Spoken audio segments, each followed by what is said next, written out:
मैं जीवन भर यहोवा का गीत गाता रहूंगा। जब तक मैं बना रहूंगा तब तक अपने परमेश्वर का भजन गाता रहूंगा।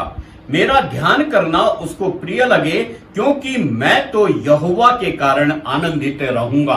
आप सभी को प्रभु यीशु मसीह के मधुर नाम में मेरी ओर से जय मसीह की। परमेश्वर का धन्यवाद हो कि परमेश्वर ने फिर से हमें यह अनुग्रह दे दिया कि हम फिर से परमेश्वर की आराधना कर सकते हैं। धन्यवाद देना चाहते हैं परमेश्वर को कि प्रभु ने अपनी बड़ी दया के अनुसार हमें संभाला है। मैं आशा करता हूं कि पूरा सप्ताह आपका आशीषमय रहा होगा। आपको परमेश्वर ने संभाला, इसलिए परमेश्वर की स्तुति हो, परमेश्वर की महिमा हो। मेरे प्रियो, आज हम एक विशेष दिन में हैं। आज पिंतेकुस्त का दिन है, जिसको कि पूरे विश्व में पिंतेकुस्त रविवार के रूप में मनाया जाता है। परमेश्वर का धन्यवाद हो कि परमेश्वर ने हमें भी अनुग्रह दे दिया कि हम इस YouTube के माध्यम से परमेश्वर की आराधना कर सकते हैं पिंतेकुस्त के दिन के लिए, जो कि ईस्टर के 50वें दिन में मनाया जाता है। सो परमेश्वर का धन्यवाद हो। इससे पहले कि हम अपनी आराधना को आरंभ करें, मैं निवेदन करूंगा पास्टर संजय लाल से, नवजीवन चर्च गोकुलवाला से, कि वो प्रार्थना में अगुवाई करें। परमेश्वर का धन्यवाद हो कि प्रभु ने मुझे और आपको एक अवसर दिया कि हम फिर से प्रभु की आराधना में सब लोग सम्मिलित हो जाएं। और इसलिए मैं आप सबका प्रभु यीशु मसीह के नाम से आज की आराधना में आपका स्वागत करता हूं। और प्रभु का अनुग्रह और उसकी शांति आप सबके साथ सदा बनी रहे।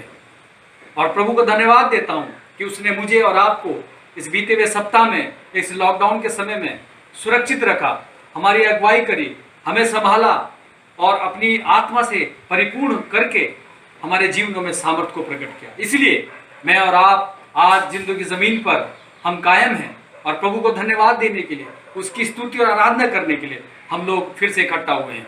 क्योंकि वचन में लिखा है, आत्मा से परिपूर्ण होते जाओ और आपस में भजन और स्तुति के गान और आत्मिक गीत गाया करो और अपने अपने मन में प्रभु के सामने गाते और कीर्तन करते रहो। प्रभु का धन्यवाद हो। आइए हम प्रार्थना की स्थिति में हो जाएं और सब लोग अपनी आंखों को बंद करें। आज की आराधना को, आज की गवाहियों को, आज के भजनों को, आज के संदेश को परमेश्वर के हाथों में समर्पित करें और अपने जीवनों को भी फिर से प्रभु के हाथों में समर्पित करें और प्रभु से सामर्थ्य मांगें। आइए प्रार्थना करें। खुदावंद यीशु मसीह, हम तेरा धन्यवाद देते हैं प्रभु। हम धन्यवाद देते हैं कि तूने अपने बेटे प्रभु यीशु मसीह को इस दुनिया के लिए प्रभु कुर्बान किया। हम धन्यवाद देते हैं प्रभु, जिसके मर जाने से और जी उठने से हमें बहुतायत का जीवन मिला, सामर्थ्य मिली। और प्रभु, हमें एक सच्चे डिसाइपल के रूप में प्रभु तेरे गवाह होकर इस पृथ्वी पर सुसमाचार को लेकर प्रभु दुनिया के कोने कोने तक प्रभु हम अपना आप को स्थिर और कायम और निपुण समझ सकते हैं, क्योंकि तेरा अनुग्रह हमारे लिए बहुत है। हम तेरा धन्यवाद देते हैं सेवाओं के लिए प्रभु, जो कि इन दिनों में लॉकडाउन के समय में प्रभु आपने हमारे चर्च को एक छोर से लेकर दूसरे छोर तक लिंक आउट होने के लिए प्रभु तेरी स्तुति करने के लिए, एकजुट होकर आराधना करने के लिए तूने हमें मौका दिया। हम तेरा धन्यवाद देते हैं प्रभु, तेरा धन्यवाद देते हैं। आपने प्रभु हमें संभाल लिया। और प्रभु, मैं इस वक्त विशेष प्रार्थना करता हूँ, जितने भी लोग प्रभु मेरी आवाज को सुन रहे हैं और प्रभु जितने भी लोग इस आराधना में शरीक होते हैं, हर एक के जीवन पर तेरा नियंत्रण हो, हर एक के जीवन पर प्रभु तेरी आशीष हो। आज के संदेश के लिए मैं विशेष प्रार्थना करता हूँ, आज के भजनों के लिए मैं विशेष प्रार्थना करता हूँ और प्रभु आज की गवाहियों के लिए मैं विशेष प्रार्थना करता हूँ। ओ खुदावन, अपनी आत्मा को डेल, सबको तैयार कर प्रभु, सबको सामर्थ्य दे पिता परमेश्वर। और इस पूरी आराधना को तमाम जितने भी लोग इसमें प्रभु जुड़े हुए हैं, हर एक को अपने नियंत्रण में ले, हर एक को अपनी सामर्थ्य में ले। और इस पूरी आराधना को प्रभु यीशु मसीह मैं आपके हाथों में ही समर्पित करता हूँ। प्रभु, तुझसे सामर्थ्य चाहता हूँ, तेरे अगुवाई चाहता हूँ। इस प्रार्थना को हमारे उद्धार करता हूँ प्रभु यीशु मसीह के वसीले से, आमीन। पास्टर संजय लाल को इस प्रार्थना के लिए धन्यवाद। परमेश्वर का धन्यवाद हो कि आज हमारे बीच में gospel singer sister persist John और उनकी टीम, जो कि द वर्शिप कोलेब के नाम से जानी जाती है, आज वो हमारे साथ हैं कि परमेश्वर की आराधना करें। मैं प्रभु यीशु मसीह के नाम में उनका स्वागत करता हूं कि वो हमारे लिए आराधना में अगुवाई करें। परमेश्वर का वचन कहता है कि आज का दिन और हर एक दिन यहोवा ने बनाया है, इसलिए आए इसमें हम आनंदित हों। सारी निराशाओं को भूलकर आए, हम नाचे गाएं और परमेश्वर के हुजूरी में आनंद मनाएं। आज का ये दिन यहोवा ने बनाया है, तो आओ मिलकर हम खुशियाँ मनाए। आओ, आज का ये दिन यहोवा ने बनाया है, तो आओ मिलकर हम खुशियाँ मनाए। आओ, तो आओ मिलकर हम सब नाचे। तो आओ मिलकर हम सब गाएं। धन्यवाद हो, धन्यवाद हो, धन्यवाद हो तेरा। धन्यवाद हो, धन्यवाद हो, मैं हूँ तेरा। आज के दिन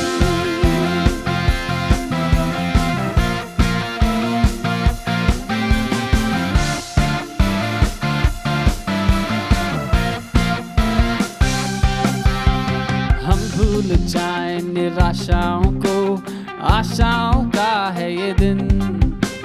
यीशु मसीह जो हमारे है संग, कोई नहीं तेरे बिन।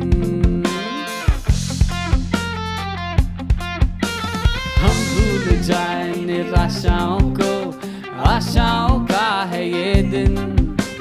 यीशु मसीह जो हमारे है संग, कोई नहीं तेरे बिन।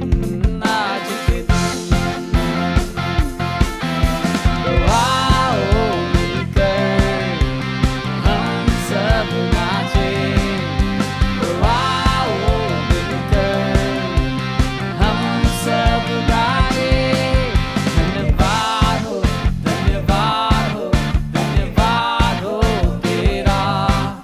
धन्यवाद हो, धन्यवाद हो, मैं हूँ तेरा। आज के दिन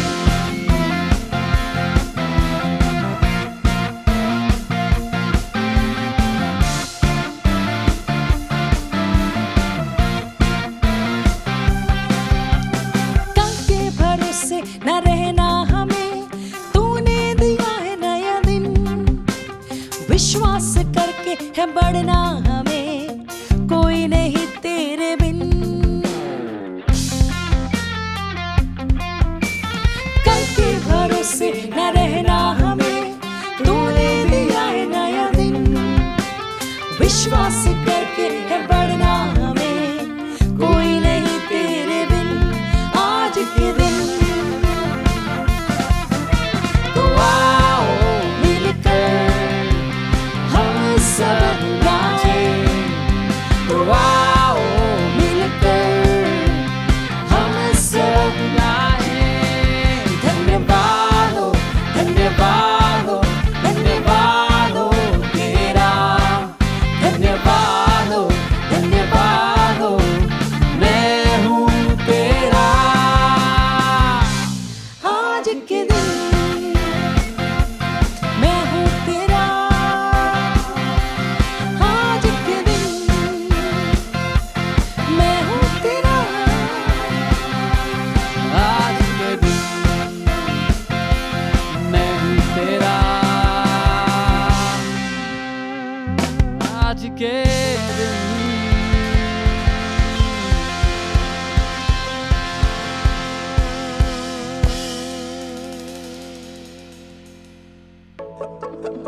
प्यारो, आज जब हम पेंतिकुस्त के दिन को मना रहे हैं, तो क्यों ना हम एक मन होकर परमेश्वर से ये विनती करें कि 2000 साल पूर्व उसने जो अपनी आत्मा को और अपनी आग को अपने लोगों के ऊपर उंडेला, उससे बढ़कर इस पीढ़ी में वो हम एक एक के ऊपर उंडेलने पाए। तेरी आत्मा को तू बरसा, आजादी तेरी तू दे दे। तेरी आत्मा को तू बरसा बरसा दे।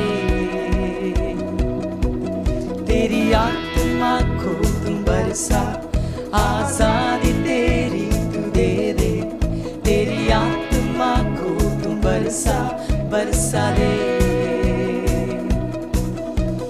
आत्मा मेल दे, मुझको तू भर दे, है दुआ तू दे मुझे तेरी अग्नि।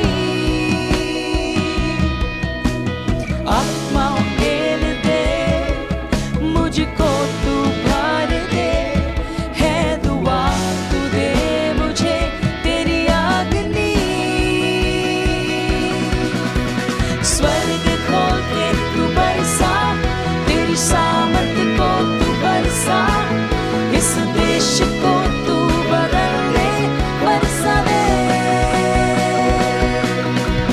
स्वर्ग खोल के तू बरसा, तेरी सामर्थ को तू बरसा, इस देश को तू बदल दे बरसा दे।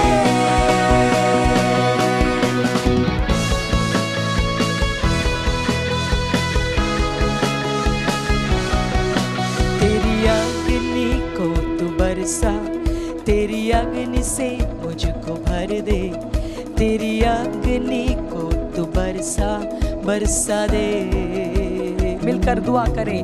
तेरी अग्नि को तू बरसा, तेरी अग्नि से मुझको भर दे, तेरी अग्नि को तू बरसा बरसा दे। आत्मा मेल दे, मुझको तू भर दे, है दुआ तू दे मुझे तेरी अग्नि। आत्मा मेल दे, मुझको तू भर दे, है दुआ तू दे मुझे तेरी अग्नि। स्वर्ग खोल के तू बरसा, तेरी सामर्थ को तू बरसा, मेरे जीवन को बदल दे बरसा दे।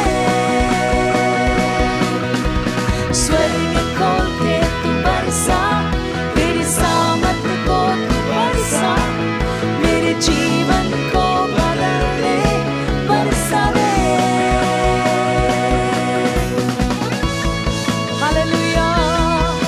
Yes, Lord, that's our prayer to you, God, this morning, that you will pour out your Spirit, oh God, on each one of your children, oh God, upon your church in this nation, oh God, that we may arise, oh God, we might take our place, oh God, hallelujah, before you, oh God, in prayer, and may we see a great move of the Holy Spirit upon our lives, oh God, in these days, hallelujah, amen। हाँ प्रभु तू मदद कर कि हम खड़े हो जाएं और तेरी रोशनी हम पे चमके, हालेलुया, और जाति जाति तेरे निकट आए हमें,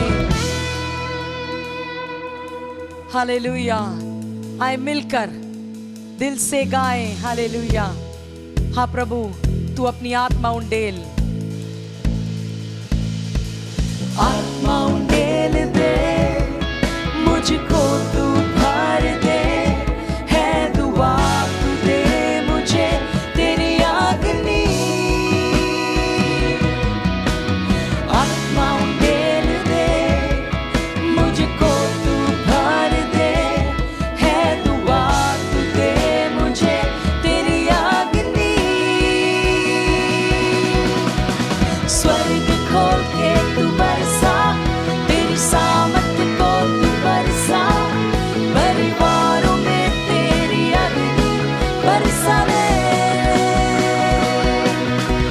स्वर्ग खोल के तू बरसा, तेरी सामर्थ को तू बरसा, परिवारों में तेरी अग्नि बरसा दे। हालेलुया।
मुश्किल समय में तू ही दिलासा, साथ रहेगा तू सदा। करुणा भलाई तेरी सदा रहेगी मुझ पर, तेरी विश्वास योग्यता देखूंगा मैं उम्र भर। मैं हाथ उठाकर गाऊंगा, यीशु तेरा नाम रहे ऊंचा। मैं हाथ उठाकर गाऊंगा, यीशु तेरा नाम रहे ऊंचा।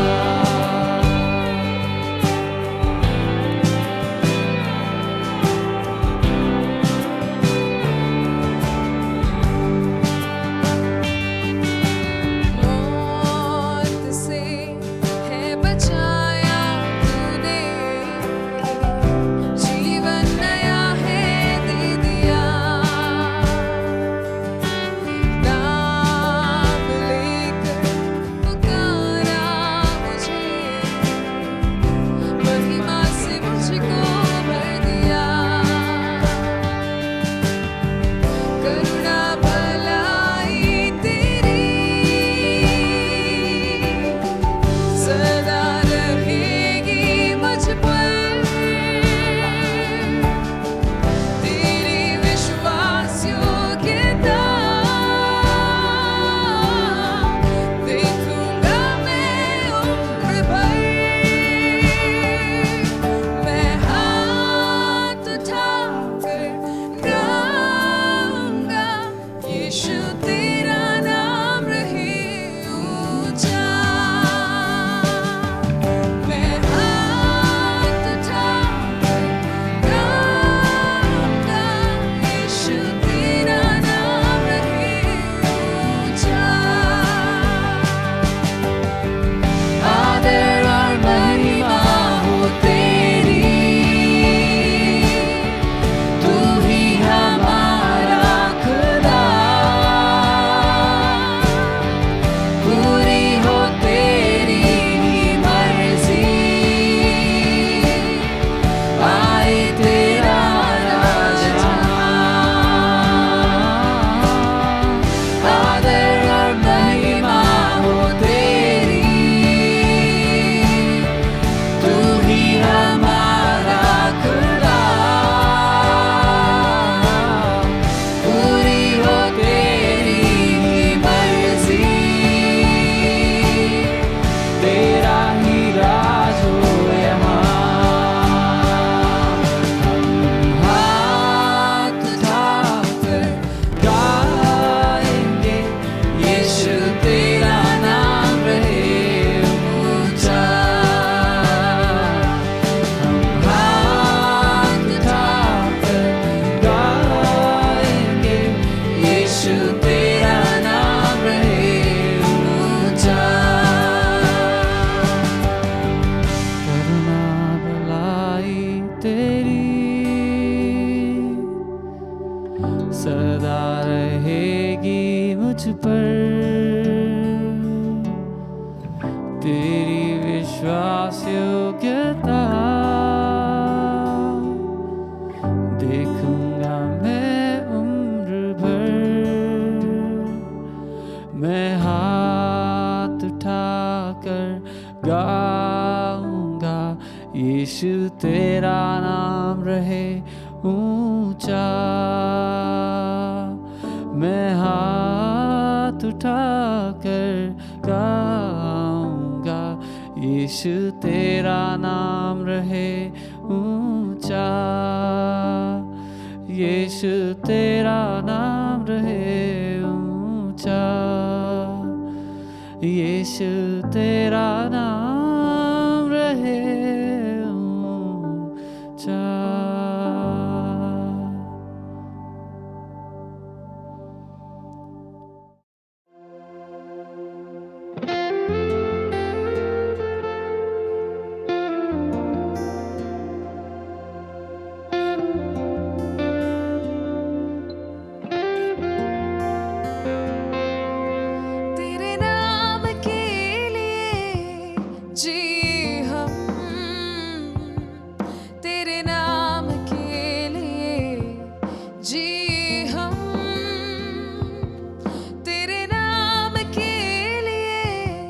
जिए हम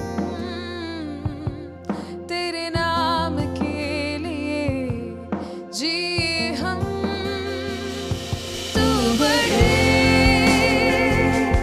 मैं घटूं,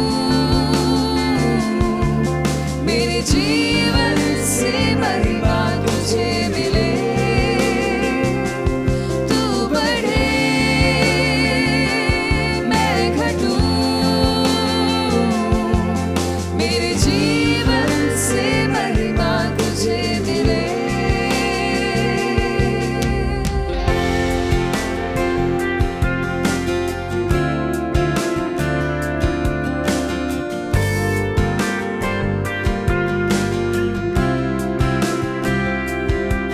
स्तुतियों के बीच में विराजमान प्रभु, तू बढ़े और मैं घटूं।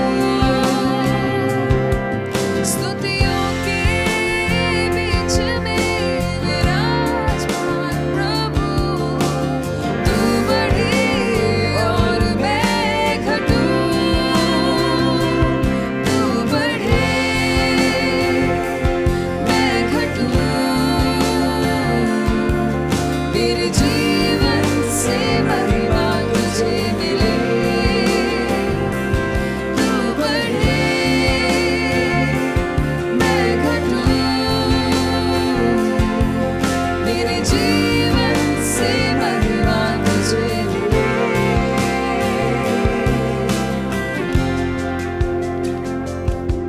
पिता, हम आपके सामने आपके पुत्र यीशु के नाम में आते हैं, ये जानते हुए कि उस प्रिय में आपने हमें ग्रहण किया है। और पिता, आज विश्व प्रार्थना दिवस को हम आपकी कलीसिया को आपके सम्मुख रखते हैं प्रार्थनाओं में, और हम यही कहते हैं पिता कि आपकी विश्व भर की कलीसिया एक मन की हो जाए। आपकी कलीसिया एक देह की तरह काम करना शुरू कर दे। पिता, हम एकता की घोषणा आपकी कलीसिया में करते हैं। और पिता, दिल्ली की कलीसिया के लिए प्रभु आपका वचन भजन संहिता 133 में कहता है, क्या ही धन्य है वे जब भाई लोग आपस में एकता में इकट्ठे रहते हैं।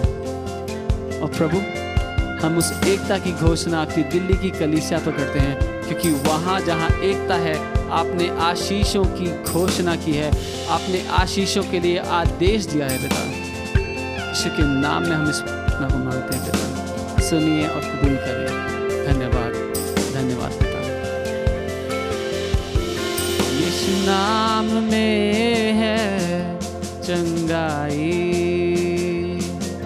यीशु नाम में है रिहाई,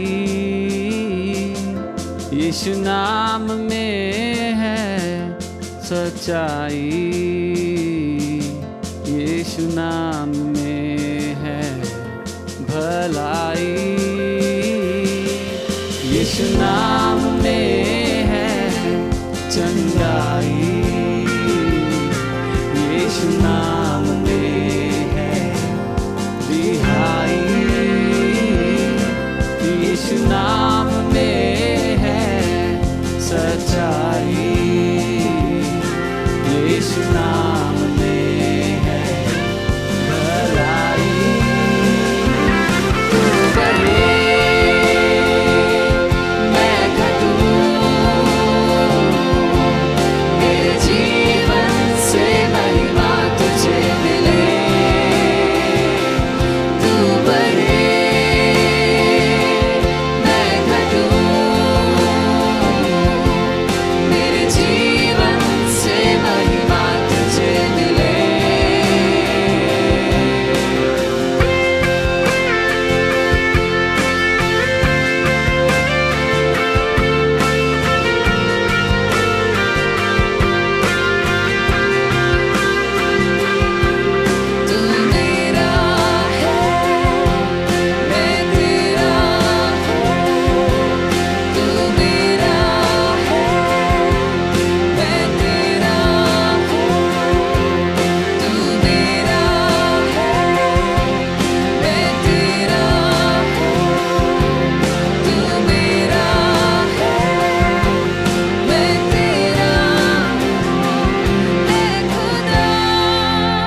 तेरा खुदा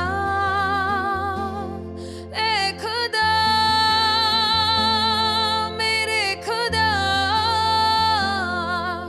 ये जीवन सिर्फ तेरा खुदा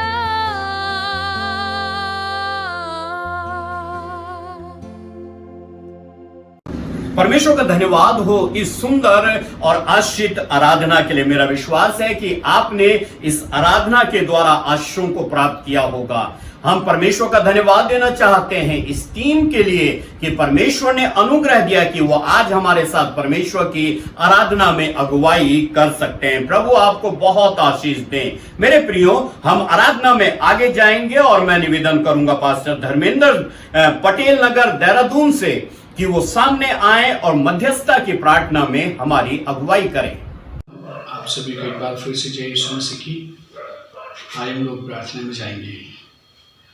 पवित्र पवित्र पवित्र पवित्र और पवित्र और पवित्र सेनाओं की यहोवा पिता परमेश्वर प्रभु, हम एक बार फिर से आपके पवित्र चरणों में आते हैं प्रभु। नतमस्तक हो जाते हैं, झुक जाते हैं, साष्टांग प्रणाम और धन्यवाद करते हैं प्रभु, क्योंकि स्वर्ग के नीचे पृथ्वी में और मनुष्य के बीच में प्रभु केवल एक आपका नाम है जो आदर के योग्य है, महिमा के योग्य है, स्तुति और प्रशंसा की योग्य है। पिता परमेश्वर, हम उस नाम के लिए प्रभु आपको धन्यवाद देना चाहते हैं और विशेष धन्यवाद देना चाहते हैं प्रभु हम सुंदर दिन के लिए, इस विश्राम दिन के लिए, इस पवित्र दिन के लिए प्रभु, जो आपकी ओर से प्रभु जी हमारे लिए प्रभु ठहराए गए प्रभु कि इस दिन में प्रभु हम प्रभु आपके कार्यों का वर्णन कर सके, प्रभु आपको स्मरण कर सके, आपको महिमा दे सके, आपको आदर दे सके प्रभु जी।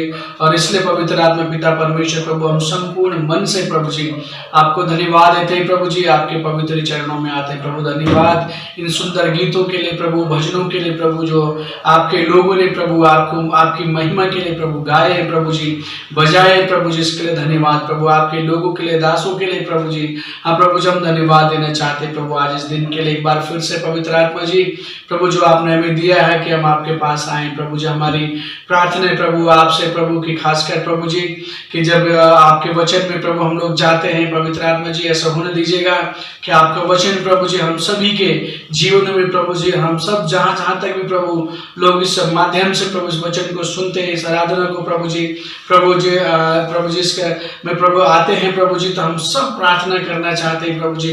जब हम यूट्यूब के माध्यम से प्रभु प्रार्थना करते हैं प्रभु जी, आराधना करते हैं प्रभु, महिमा करते हैं प्रभु, तो हो दीजिएगा पवित्र आत्मा जी हर एक जन के जीवन में प्रभु तेरा वचन प्रभु 100 गुना प्रभु जी, 30 गुना, 60 गुना प्रभु जी प्रतिफल लाने वाला हो सके प्रभु इस आराधनाओं के द्वारा प्रभु जी।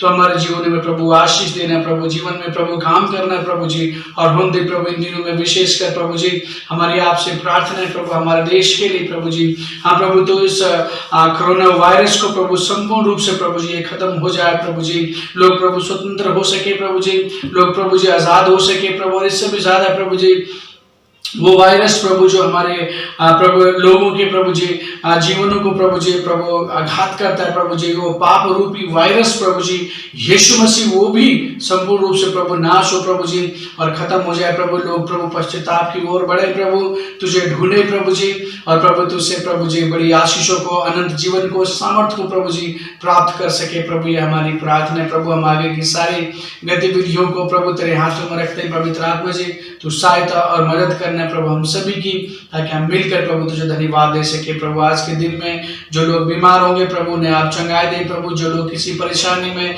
और प्रभु हैं प्रभु उनको भी प्रभु आप चंगाई दे प्रभु जी, और अपने पवित्र आत्मा के द्वारा प्रभु सबको प्रभु जो अकेलापन का मन है प्रभु उससे भी बाहर निकलने के लिए प्रभु समझ दे, बच्चों को पढ़ने के लिए बुद्धि दे प्रभु, और परिवारों में अपने प्रेम को प्रभु आप दे, कलीसियाओं को एकजुट होने के लिए आप सहायता करें प्रभु, जबकि अंत के दिनों में हम प्रभु और भी प्रभु जी मजबूत हो सके, हमारे घुटने मजबूत हो प्रभु, हमारी प्रार्थनाएं मजबूत हो प्रभु, और हम तुझ में और भी प्रभु सामर्थ्य के साथ प्रभु आगे बढ़ सके। बहुत धन्यवाद प्रभु इस दिन समय के लिए प्रभु जो तूने हमें एक बार फिर से दिया है।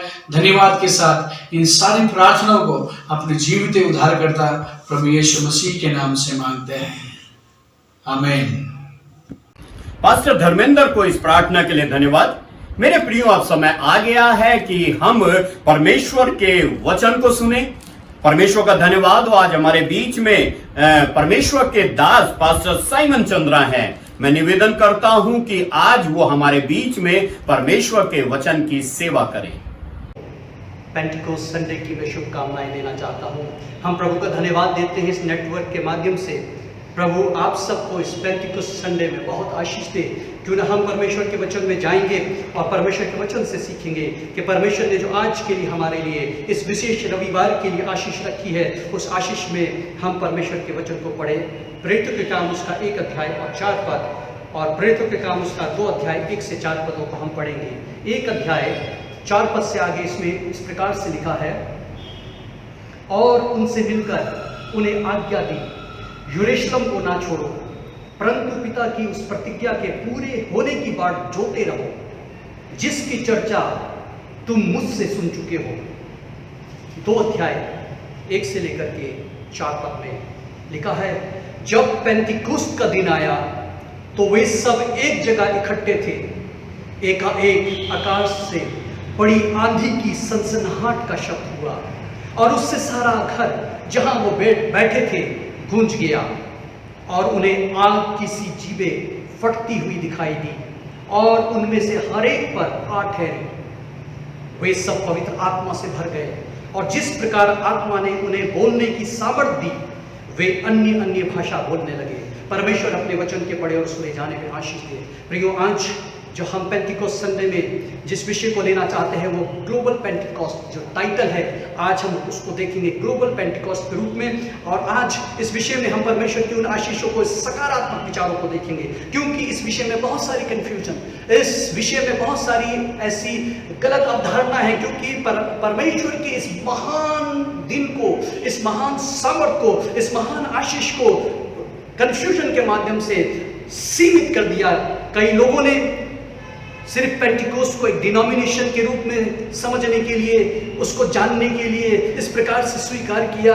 कुछ लोगों ने केवल पेंटिकोस्ट को केवल अन्य भाषा में सीमित करने के लिए, कुछ लोगों ने केवल इसको सामर्थ और आश्चर्य कर्मों में सीमित करने के लिए, और कुछ लोगों ने इसको भविष्यवाणी और आश्चर्य कर्मों में और अभिषेक में सीमित करने के लिए इस पेंटिकोस्ट के रूप में जाने जाते हैं। उनके दृष्टिकोण से पेंटिकोस्ट का मतलब ये है। लेकिन प्रियो, हम देखेंगे कि यहूदी लोग जब ये पेंटिकोस्ट का पर्व आया, उनकी दृष्टिकोण से पेंटिकोस्ट क्या था। यहूदियों के अनुसार अगर हम देखें तो परमेश्वर का वचन हमें बताता है कि ये उनके लिए हार्वेस्ट फेस्टिवल था, ये उनके लिए फर्स्ट फ्रूट फेस्टिवल होता था, और ये 7 सप्ताह सबत के जो अगला दिन होता था, 7 सप्ताह बीतने के बाद जो सबत आता था, उस सबत का जो अगला दिन होता था, 50वां दिन होता था, उस दिन वो अपने भेंट को परमेश्वर के लिए चढ़ाया करते थे, अपने बलिदानों को परमेश्वर के लिए, अपने फर्स्ट फ्रूट को परमेश्वर के लिए लेके आया करते थे। हम अगर नए नियम में देखें कि जो पेंटिकोस्ट संडे आज हम मना रहे हैं, ये किस आधार पर मनाया जाता है। अगर हम देखते हैं ईस्टर, यानी यीशु मसीह जो हमारा फर्स्ट फ्रूट था, यीशु मसीह जो फर्स्ट फ्रूट के रूप में जी उठा था, और उसके 50वें दिन में हम देखते हैं 7 सप्ताह, यानी यीशु के जी उठने के 7 सप्ताह के बाद, यानी 49 डेज हो जाते हैं, उसके बाद का जो संडे होता है, उस संडे में हम उसी फर्स्ट फ्रूट को याद करते हुए, यीशु हमारा फर्स्ट फ्रूट, यीशु मसीह जो हमारा जी उठा है, उस परमेश्वर की बात को याद करते हुए जो कलीसिया में परमेश्वर ने हिदायत दी थी, उसको हम देखते हैं कि परमेश्वर ने किस उद्देश्य के लिए जो है ये पर्व बनाया था। इसलिए आज हम जो विषय देखेंगे ग्लोबल पेंटिकोस्ट, उसमें 3 बातें देखेंगे। उसमें 3 बातें इस प्रकार से देखेंगे कि हम सब परमेश्वर की आशीषों को लेना चाहते हैं, क्योंकि इस संडे के दिन, इस रविवार के दिन हम एक बात तो निश्चय है कि चाहे लोग इसको अन्य भाषा के रूप में, कोई भविष्यवाणी के रूप में, कोई वरदानों के रूप में देखे, लेकिन हम एक बात अवश्य देखते हैं कि इस संडे के दिन परमेश्वर ने अपनी आशीष को, परमेश्वर ने अपने अभिषेक को, परमेश्वर ने अपने पवित्र आत्मा को, वो त्रिएक परमेश्वर का जो तीसरा हिस्सा है, तीसरा भाग है, जो परमेश्वर है, उसको प्रत्यक्ष रूप से, क्योंकि यीशु मसीह चला गया था, उसकी फिजिकल प्रेजेंस चली गई थी, इसलिए कलीसिया को गाइड करने के लिए, कलीसिया का नेतृत्व करने के लिए त्रिएक परमेश्वर का जो पवित्र आत्मा उस धरती पे सकारात्मक रूप से उंडेला गया था। प्रियो, ये पवित्र आत्मा उंडेले जाने का दिन था, सामर्थ का दिन था, वरदानों का दिन था, अभिषेक का दिन था, और परमेश्वर अपनी कलीसिया को अपनी सामर्थ से, अपनी पवित्र आत्मा से, अपनी अगुवाई से, अपनी आशीषों से भर करके अपने काम को जो उसने दिया था उसको पूर्ण करने के लिए ये रविवार के रूप में परमेश्वर ने कलीसिया को आशीषित किया। इसलिए प्रियो, हम परमेश्वर की आशीष पाने के लिए हम प्रभु के पास आते हैं, उसकी सामर्थ्य से भर जाने के लिए हम प्रभु के पास आते हैं। क्यों ना अपने दिलों को तैयार करें और इस पेंटिकोस्ट के संडे में हम भी ये अपेक्षा करें, परमेश्वर आज हमको अपनी सामर्थ्य से भरने के लिए, अपनी आशीष से भरने के लिए हमें अपने पास बुलाता है। और इसलिए प्रियो, अगर हम आशीष से भरना चाहते हैं, हम 3 बातों को देखेंगे। इस अगर ग्लोबल पेंटिकोस्ट को हम भी अनुभव करना चाहते हैं, हम 3 पॉइंट्स में देखेंगे। पहला हिस्सा हम देखेंगे कि इस आशीष को पाने के लिए उन लोगों ने क्या तैयारी करी, ग्रेट प्रिपरेशन देखेंगे, क्या तैयारी करी उन्होंने। फिर दूसरी बात हम देखेंगे कि जब परमेश्वर ने के लिए उन्होंने तैयारी करी तो परमेश्वर ने जो अपना प्रॉमिस था वो किस किस्म से अपने प्रॉमिस को, अपने प्रतिज्ञा को जो है इस धरती पे कलीसिया के ऊपर उतारा।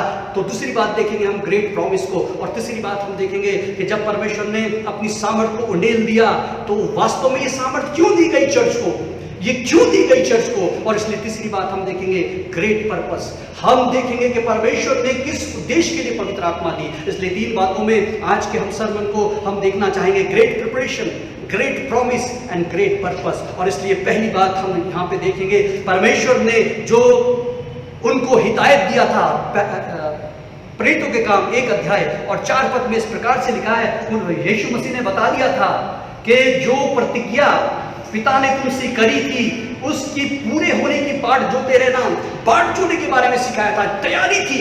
उन्होंने कहा था कि तुम्हें ये तैयारी करनी होगी। और इसलिए प्रियो, परमेश्वर आज आपसे मुझसे भी तैयारी चाहता है। वो हमें अपनी सामर्थ्य से तो भरना चाहता है, लेकिन वो तैयारी की तरफ हमें इशारा करता है। पहला इशारा, पहला पॉइंट हमारा यही है कि इसमें 1 और 4 में लिखा है कि तुम बाट जोते रहना। 1 के 14 में अगर हम पढ़ेंगे तो यहाँ पे लिखा है कि वे सब कई स्त्रियां यीशु की माता मरियम और उसके भाइयों के साथ एक चित होकर प्रार्थना में लगे रहे। दूसरी बात देखते हैं कि उनकी प्रिपरेशन को, कि जब प्रभु ने कहा कि तुम बाट जोना, तो वो बाट जोने के लिए वो एक चित होकर के प्रार्थना में लग गए। प्रियो, ये प्रार्थना उनकी तैयारी थी। और ये प्रार्थना और बाट जोना हमें किस बात को बताती है? प्रार्थना और बाट जोना कलीसिया के किस प्रमुख हिस्से को बताती है? ये वो उस हिस्से को बताती है कि परमेश्वर चाहता है कि हम परमेश्वर के साथ अटैच हो सके। हम प्रार्थना के द्वारा, हम बाट जोने के द्वारा परमेश्वर के साथ अटैच हो जाएं। हम परमेश्वर के साथ अटैच होकर के उसकी गाइडेंस को लेना सीखे। प्रियो,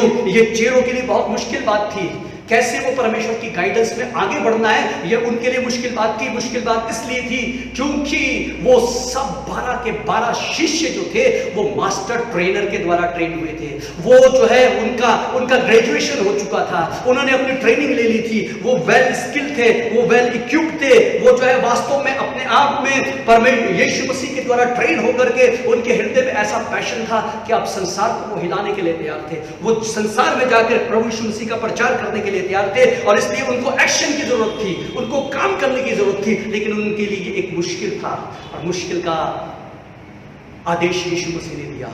बाट जोड़नी है, प्रार्थना करनी है और परमेश्वर की अगुवाई लेनी है। प्रियो, कितनी बार हम अपनी ताकत पे घमंड करते हैं, अपनी शक्ति के ऊपर, अपने स्किल के ऊपर, अपने टैलेंट के ऊपर, अपनी ट्रेनिंग के ऊपर निर्भर होना सीखते हैं। लेकिन यीशु मसीह चाहता था उनके चेले जो उसके दिए गए टास्क को पूरा करने के लिए जब यरूशलेम से वो आगे बढ़ेंगे तो उससे पहले उनको तैयारी चाहिए, उससे पहले उनको परमेश्वर की अगुवाई चाहिए। इसलिए चेलों को परमेश्वर यीशु मसीह सिखाना चाहता था कि वो कैसे पवित्र आत्मा की अगुवाई में चलेंगे। प्रियो, आज बहुत सारे पासवान, बहुत सारे कलीसिया, बहुत सारे ऐसे जो स्किल्ड लोग हैं, ट्रेन लोग हैं, वो इस बिंदु में कई बार नजरअंदाज करते हैं क्योंकि उनके पास इतना हेड नॉलेज है, इतना स्किल है, इतना ट्रेनिंग है, वो सब कुछ अपने आप करना चाहते हैं। और वही गलती जो है मूसा ने भी करी। प्रियो, मूसा को परमेश्वर ने चुना, मूसा को परमेश्वर ने स्किल्ड किया, मूसा को परमेश्वर ने बेस्ट यूनिवर्सिटी में ट्रेन किया, परमेश्वर ने उसको जो है एक शक्तिशाली योद्धा के रूप में ट्रेन किया। लेकिन जब वो जवान हुआ, जब वो बाहर गया और वो उसके पास पैशन था, उसके पास अपनी जाति के लिए बोझ था, लेकिन जब उसने देखा कि उनके ऊपर अन्याय हो रहा है, वो अपने आप को कंट्रोल ना कर सका। उसने अपनी शक्ति से, अपनी स्किल से, अपने बल से जो है उसका प्रयोग करके उस सेवा का आरंभ करने की कोशिश करी और वहीं पे विफल हुआ। उसने ऐसा कार्य किया जिसके द्वारा उसको मिस्र से भागना पड़ा। एक सेवा परमेश्वर ने उसको मिस्र में दी थी, उस सेवा के आधे में उसको भागना पड़ा, मिस्र छोड़ के भागना पड़ा, और परमेश्वर ने उसको दूसरा अध्याय इस प्रकार से सिखाया कि अब उसको मरुस्थल में उसकी बाट जोड़ने की ट्रेनिंग होगी, अब उसको परमेश्वर के ऊपर आश्रित रहने की ट्रेनिंग होगी। इसलिए प्रियो, परमेश्वर ने मूसा को बयाबान में बाट जोड़ना सिखाया ताकि वो आगे चल करके परमेश्वर के मिशन को पूरा कर सके। इसलिए प्रियो, परमेश्वर आज आपको और मुझको भी चाहता है कि हम भी पूरी तैयारी के साथ परमेश्वर की सामर्थ को ले, हम भी परमेश्वर के साथ अटैच होना सीखे, हम भी परमेश्वर के साथ जो है मिल करके, उसके साथ जुड़ करके उसकी अगुवाई में आगे बढ़ना सीखे। इसलिए प्रियो, पहली तैयारी उनके लिए परमेश्वर के साथ अटैचमेंट था, परमेश्वर से प्रार्थना करनी थी, परमेश्वर से लौ लगानी थी। दूसरी अगर हम तैयारी देखें तो हम देखते हैं कि वो प्रार्थना कर रहे थे, लेकिन साथ साथ इसमें लिखा है 2 अध्याय का 1 पद में लिखा है कि वो एक जगह पे इकट्ठे थे। दूसरी बात हम देखते हैं कि वो सब इकट्ठे थे, वो एक जगह पे इकट्ठे हो गए थे, वो एक साथ मिल गए थे, वो एक साथ इकट्ठे होकर के परमेश्वर की बाट जो रहे थे। प्रियो, दूसरी बात परमेश्वर हमें तैयारी सिखाता है। उन्होंने जो दूसरी तैयारी करी, वो पहली बात परमेश्वर से अटैच होना सीखे, दूसरी बात उन्होंने एक दूसरे के साथ अटैच होना सीखे। और इस अटैचमेंट को हम देखते हैं एक ग्रेट यूनिटी के रूप में हम यहाँ पे देखते हैं। प्रियो, वो सब एक साथ इकट्ठे थे, वो सब यूनाइटेड थे प्रियो। और इसलिए आज प्रियो, आदि कलीसिया ने इस बात को सीखा कि वो परमेश्वर के साथ अटैच हो गए, एक दूसरे के साथ अटैच हो गए। आज अंतिम कलीसिया को भी परमेश्वर ये बताना चाहता है कि वो एक ऐसी तैयारी देखना चाहता है हमारी जिंदगियों में, ताकि वो अपने आत्मा को, अपनी सामर्थ को हमारी जिंदगियों में उंडेल सके। वो हमारे बीच में यूनिटी को देखना चाहता है, वो हमारे बीच में एकता को देखना चाहता है। प्रियो, ये भी चेलों के लिए बहुत मुश्किल बात थी, ये भी चेलों के लिए बहुत मुश्किल बात थी। मुश्किल बात इसलिए थी क्योंकि परमेश्वर का वचन 1 अध्याय और 15 पद में लिखा है कि वहां पे 120 लोग थे, 120 लोग इकट्ठे थे। और हम अगर उसको देखें तो वहां पे 12 चेले थे, 12 लीडर थे, 12 डिसाइपल थे, 12 जो है दक्ष लोग थे, 12 सेवा करने के लिए तैयार थे। और इसलिए प्रियो, उनको एक साथ मिल करके इकट्ठा होना उनके लिए चैलेंज था। अगर आज की स्ट्रेटेजी को देखें, चर्च प्लांटिंग स्ट्रेटेजी को देखें, तो हम देख सकते हैं कि प्रियो, उस दिन 12 डिनोमिनेशन बन गए होते, उस दिन 12 चर्च उसी दिन प्लांट हो गए होते, जिस स्ट्रेटेजी से आज हम चर्च प्लांटिंग कर रहे हैं। लेकिन प्रियो, उसमें से 12 लीडर थे, लेकिन 12 डिनोमिनेशन नहीं बने। 12 लीडर अवश्य थे, लेकिन वहां पे 12 चर्च स्थापित नहीं हो गए। सब 9 और 10 लोग आराम से 120 में डिवाइड होकर के सब कुछ ये चर्च प्लांटिंग हो जाती। लेकिन पेंटिकॉस्ट इसलिए नहीं था कि लोग डिवाइड हो, पेंटिकॉस्ट इसलिए था कि लोग यूनाइट हो। प्रियो, आज प्रभु आपको और मुझको ये बताना चाहता है, पेंटिकॉस्ट जो है वो किसी भाषा के लिए उसमें सीमित करना हमारी अज्ञानता होगी, पेंटिकॉस्ट को किसी डिनोमिनेशन में सीमित करना हमारी अज्ञानता होगी, या उसको केवल भविष्यवाणी और आश्चर्य कर्मों में सीमित करना हमारी अज्ञानता होगी। लेकिन हम इसको व्यापक रूप से देखेंगे कि परमेश्वर ने जो अपनी सामर्थ दी थी वो कलीसिया की एकता के लिए दी थी, वो लीडर्स के बीच में एकता के लिए दी थी, वो सबको एक जगह लाने के लिए दी थी। इसलिए प्रियो, वहां पे हम देखते हैं कि वो 12 के 12 चेले यूनाइटेड थे। वो 120 के 120 लोग जो है यूनाइटेड थे, वो डिवाइड नहीं हुए, वो जो है अलग नहीं चले गए, क्योंकि वो परमेश्वर को ताक रहे थे। ये उनकी तैयारी थी। प्रियो, आज आपकी और मेरी तैयारी कैसी है? आज प्रभु आपको और मुझको आह्वान करता है।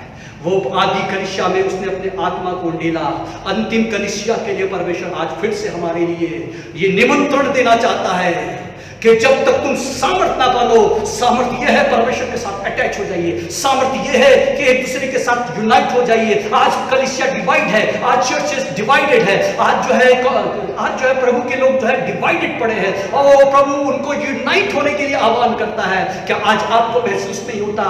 क्या आज पासवानों, प्रभु के सेवकों, क्या आपको ये नहीं लगता कि प्रभु अपनी कलीसिया को एकत्रित कर रहा है? और शायद इस बात को हम समझे ना समझे, लेकिन जो बंद है, जिस लॉकडाउन में हम हैं, हम इस बात को देख सकते हैं कि परमेश्वर कुछ तो अद्भुत कर रहा है। जैसे उसने आदि कलीसिया में अद्भुत काम किया, वो अंतिम कलीसिया में कुछ अद्भुत काम कर रहा है। वो हमें यूनाइट कर रहा है, वो हमें यूनाइट कर रहा है। क्या सचमुच में आप और मैं अपनी कलीसिया के साथ, आप और मैं अपने विश्वासियों के साथ, क्या परमेश्वर के सामने एक दूसरे के साथ यूनाइट होने के लिए, क्योंकि यूनाइट होना, एक दूसरे के साथ जुड़ जाना हमारी एक सामर्थ है। इस सामर्थ को शायद हमने नहीं पहचाना है। प्रभु आज आपको और मुझको यूनाइट होने के लिए पेंटिकॉस्ट की प्रिपरेशन के है कि हम प्रभु यीशु मसीह के नाम से यूनाइट हो जाएं। प्रभु यीशु मसीह के नाम से अपने आप को खाली कर दे, अपने डिनोमिनेशन परमिशन को खाली कर दे, प्रभु यीशु मसीह के नाम से अपने आप में घटना सीखे, प्रभु यीशु मसीह के नाम से अपने आप को कम करना सीखे, तभी हम यूनाइट हो पाएंगे। ये 12 चेलों ने ये बात सीख ली थी, उन्होंने सेल्फ डिनायल सीख लिया था। लेकिन प्रियो, आज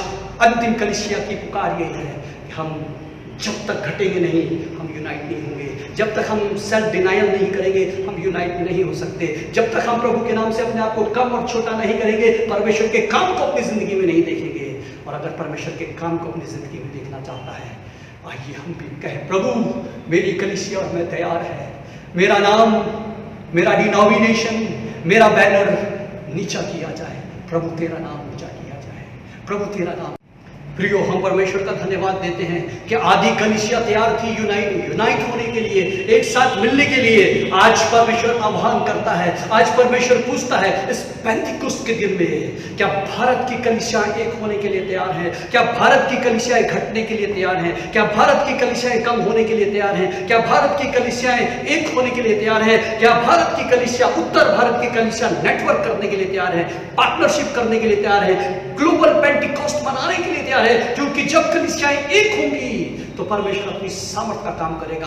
क्योंकि भजन संहिता में भी ऐसे लिखा है कि जब भाई लोग एक हो जाएंगे, वो मिलेंगे, तो ये ऐसा अभिषेक होगा जैसे हारून की ऊपर जो तेल उंडेला है उसकी दाढ़ी से बहता हुआ नीचे चला जाता है। प्रियो, परमेश्वर ने उस अभिषेक के बारे में पहले से पुराने नियम में बता दिया। इसलिए प्रियो, ये पेंटिकॉस्ट की प्रिपरेशन है, और इस पेंटिकॉस्ट की प्रिपरेशन में परमेश्वर इस अंतिम कलीसिया में एक बड़ा काम करने जा रहा है। क्या आप और मैं परमेश्वर के इस आह्वान को ग्रहण करेंगे और कहेंगे, प्रभु हम तैयार हैं? आदि कलीसिया तैयार थी, अंतिम कलीसिया कहेगी, हाँ प्रभु मैं तैयार हूँ। प्रभु आपको मुझको आशीष दे। अगली बात को देखेंगे, जब आप और मैं तैयार होंगे, तो जब हम ग्रेट प्रिपरेशन हमारा हो जाएगा तो ग्रेट प्रॉमिस भी उतरेगा। क्योंकि परमेश्वर के वचन में लिखा है कि परमेश्वर ने अपनी बड़ी प्रतिज्ञा को उनके बीच में उतारा, और 2 अध्याय में हम देखते हैं कि परमेश्वर ने उस प्रतिज्ञा को जो है उनके ऊपर उतारा, परमेश्वर ने अपनी सामर्थ को उतारा।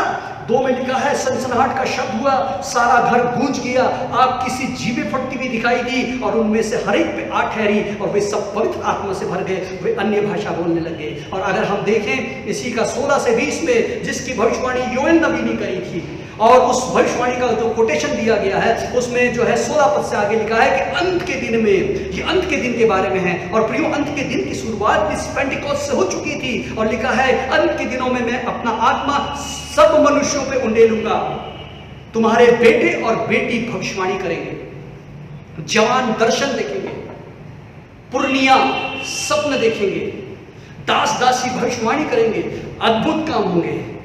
धरती पे परमेश्वर की सामर्थ भरपूरी के साथ उगेली जाएगी। प्रियो, ये अंतिम दिनों की शुरुआत हो चुकी थी, और परमेश्वर ने अपनी वाणी को, अपने भविष्यवाणी को पूरा किया, अपने प्रॉमिस को पूरा किया। प्रियो, परमेश्वर ने इस धरती पे अपने आत्मा को उंडेल दिया, अपने अभिषेक को उंडेल दिया, अपने वरदानों को उंडेल दिया। कलीसिया के लिए कोई भी चीज की कमी नहीं है। परमेश्वर ने कहा कि बड़े से बड़े वरदानों की धुन में रहो। प्रियो, अगर आज आपको और आपकी कलीसिया को कोई भी वरदान की आवश्यकता है, प्रभु आपको उस वरदान को देने के लिए वो समर्थ है, उसने दे दिया है, उसने उंडेल दिया है, आप ले लीजिए। परमेश्वर ने ऑलरेडी उंडेल दिया है, परमेश्वर ने ऑलरेडी दे दिया है। पवित्र आत्मा इस धरती के ऊपर आ चुका है, पवित्र आत्मा कलीसिया के ऊपर आ चुका है, और इसलिए प्रियो, परमेश्वर ने हमें दे दिया है। हमारे पास वरदान है, परमेश्वर की कलीसिया वरदानों से भरपूर है, परमेश्वर की कलीसिया परमेश्वर के आशीषों से भरपूर है, परमेश्वर के अभिषेक से भरपूर है। लेकिन कई बार प्रियो, बहुत सारे लोगों को नहीं मालूम कि परमेश्वर ने हमें कितनी आशीष दी, परमेश्वर ने हमारे ऊपर कितना आत्मा उड़ेल दिया, कितने वरदानों से हमें भर दिया।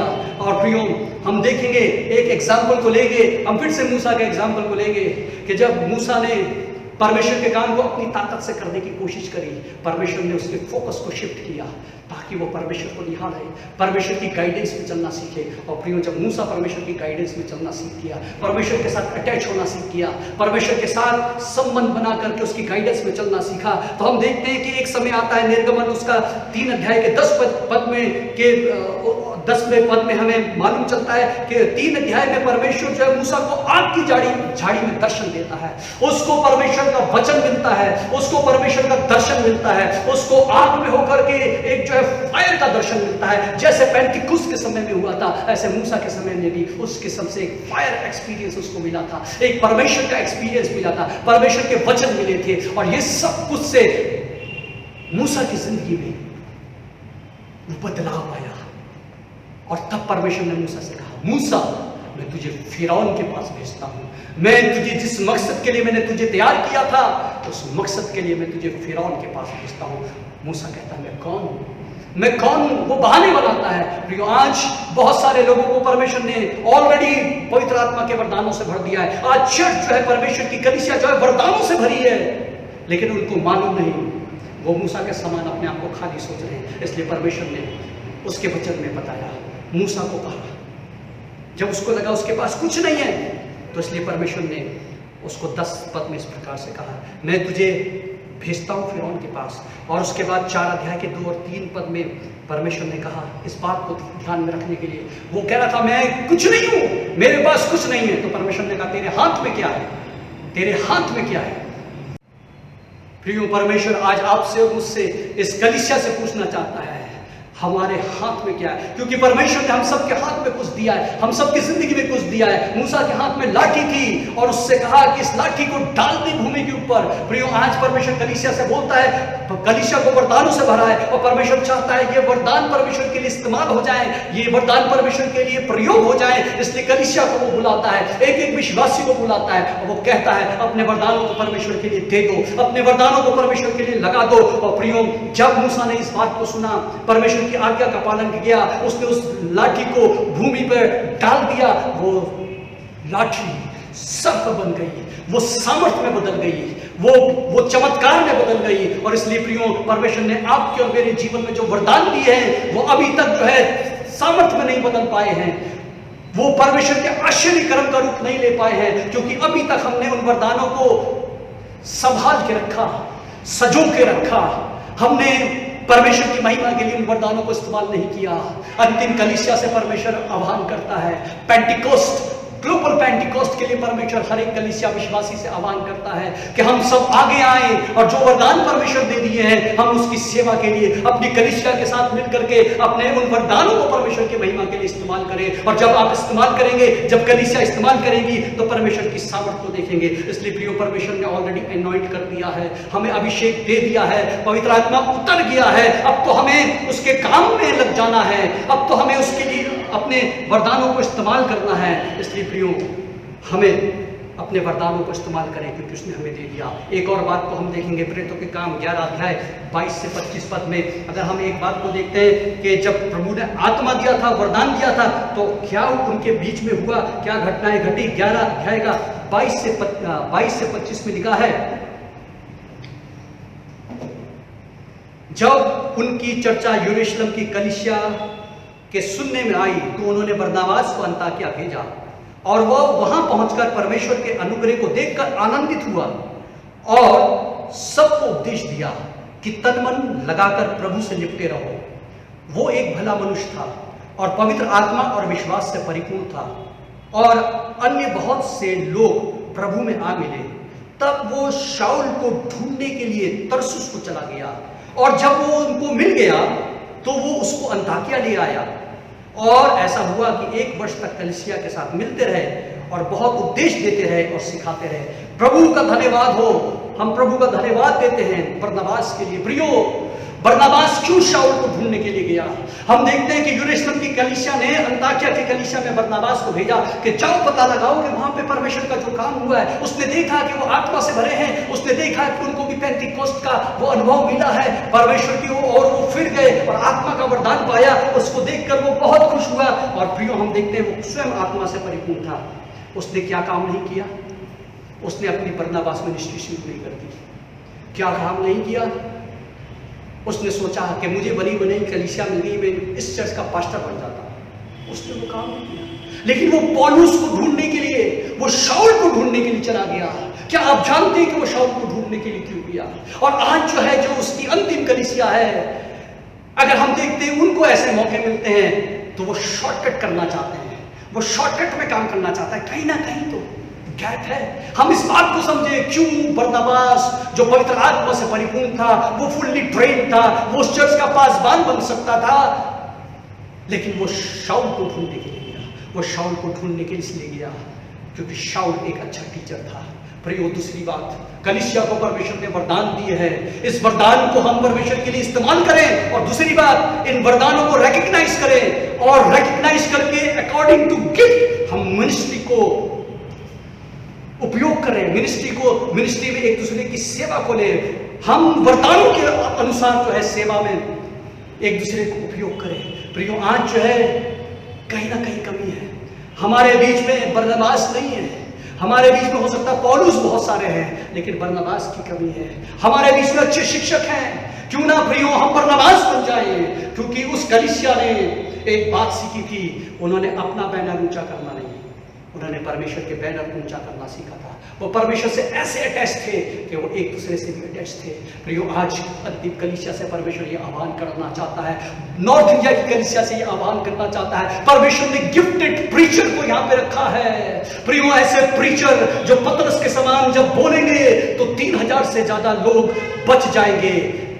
पतरस के समान प्रीचर को ढूंढने के लिए बरनबास चाहिए।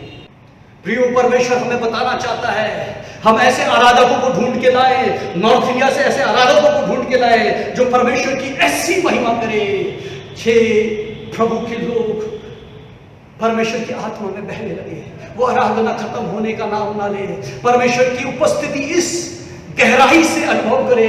ऐसे लोग ढूंढ के लाए जो ऐसी शिक्षा दें, ऐसा डिसाइपलशिप ट्रेनिंग करें जो नॉर्थ इंडिया में मूवमेंट बन जाए। इसलिए प्रियो, परमेश्वर ने इकट्ठा किया था, यूनाइट किया था, उनको एक प्लेटफॉर्म पे लेके आया था, ताकि परमेश्वर के जितने भी गिफ्ट हैं वो एक साथ मिल करके परमेश्वर के राज के विस्तार के लिए उपयोग हो जाए। इसलिए प्रियो, आज नेटवर्क के माध्यम से, आज पार्टनरशिप के माध्यम से, आज इस रीति से जो हम इस नेटवर्क में, इस मीडिया नेटवर्क में हम जुड़े हैं, प्रियो, इसी से तो प्रभु हमें सिखा रहा है कि परमेश्वर एक बड़ा काम करने जा रहा है। क्या आप और मैं तैयार हैं? क्या आप और मैं नॉर्थ इंडिया से best preacher, best teacher, best worshippers, best writers, ऐसे लोगों को ढूंढ करके परमेश्वर की महिमा के लिए, परमेश्वर के राज्य के विस्तार के लिए लेके आएंगे?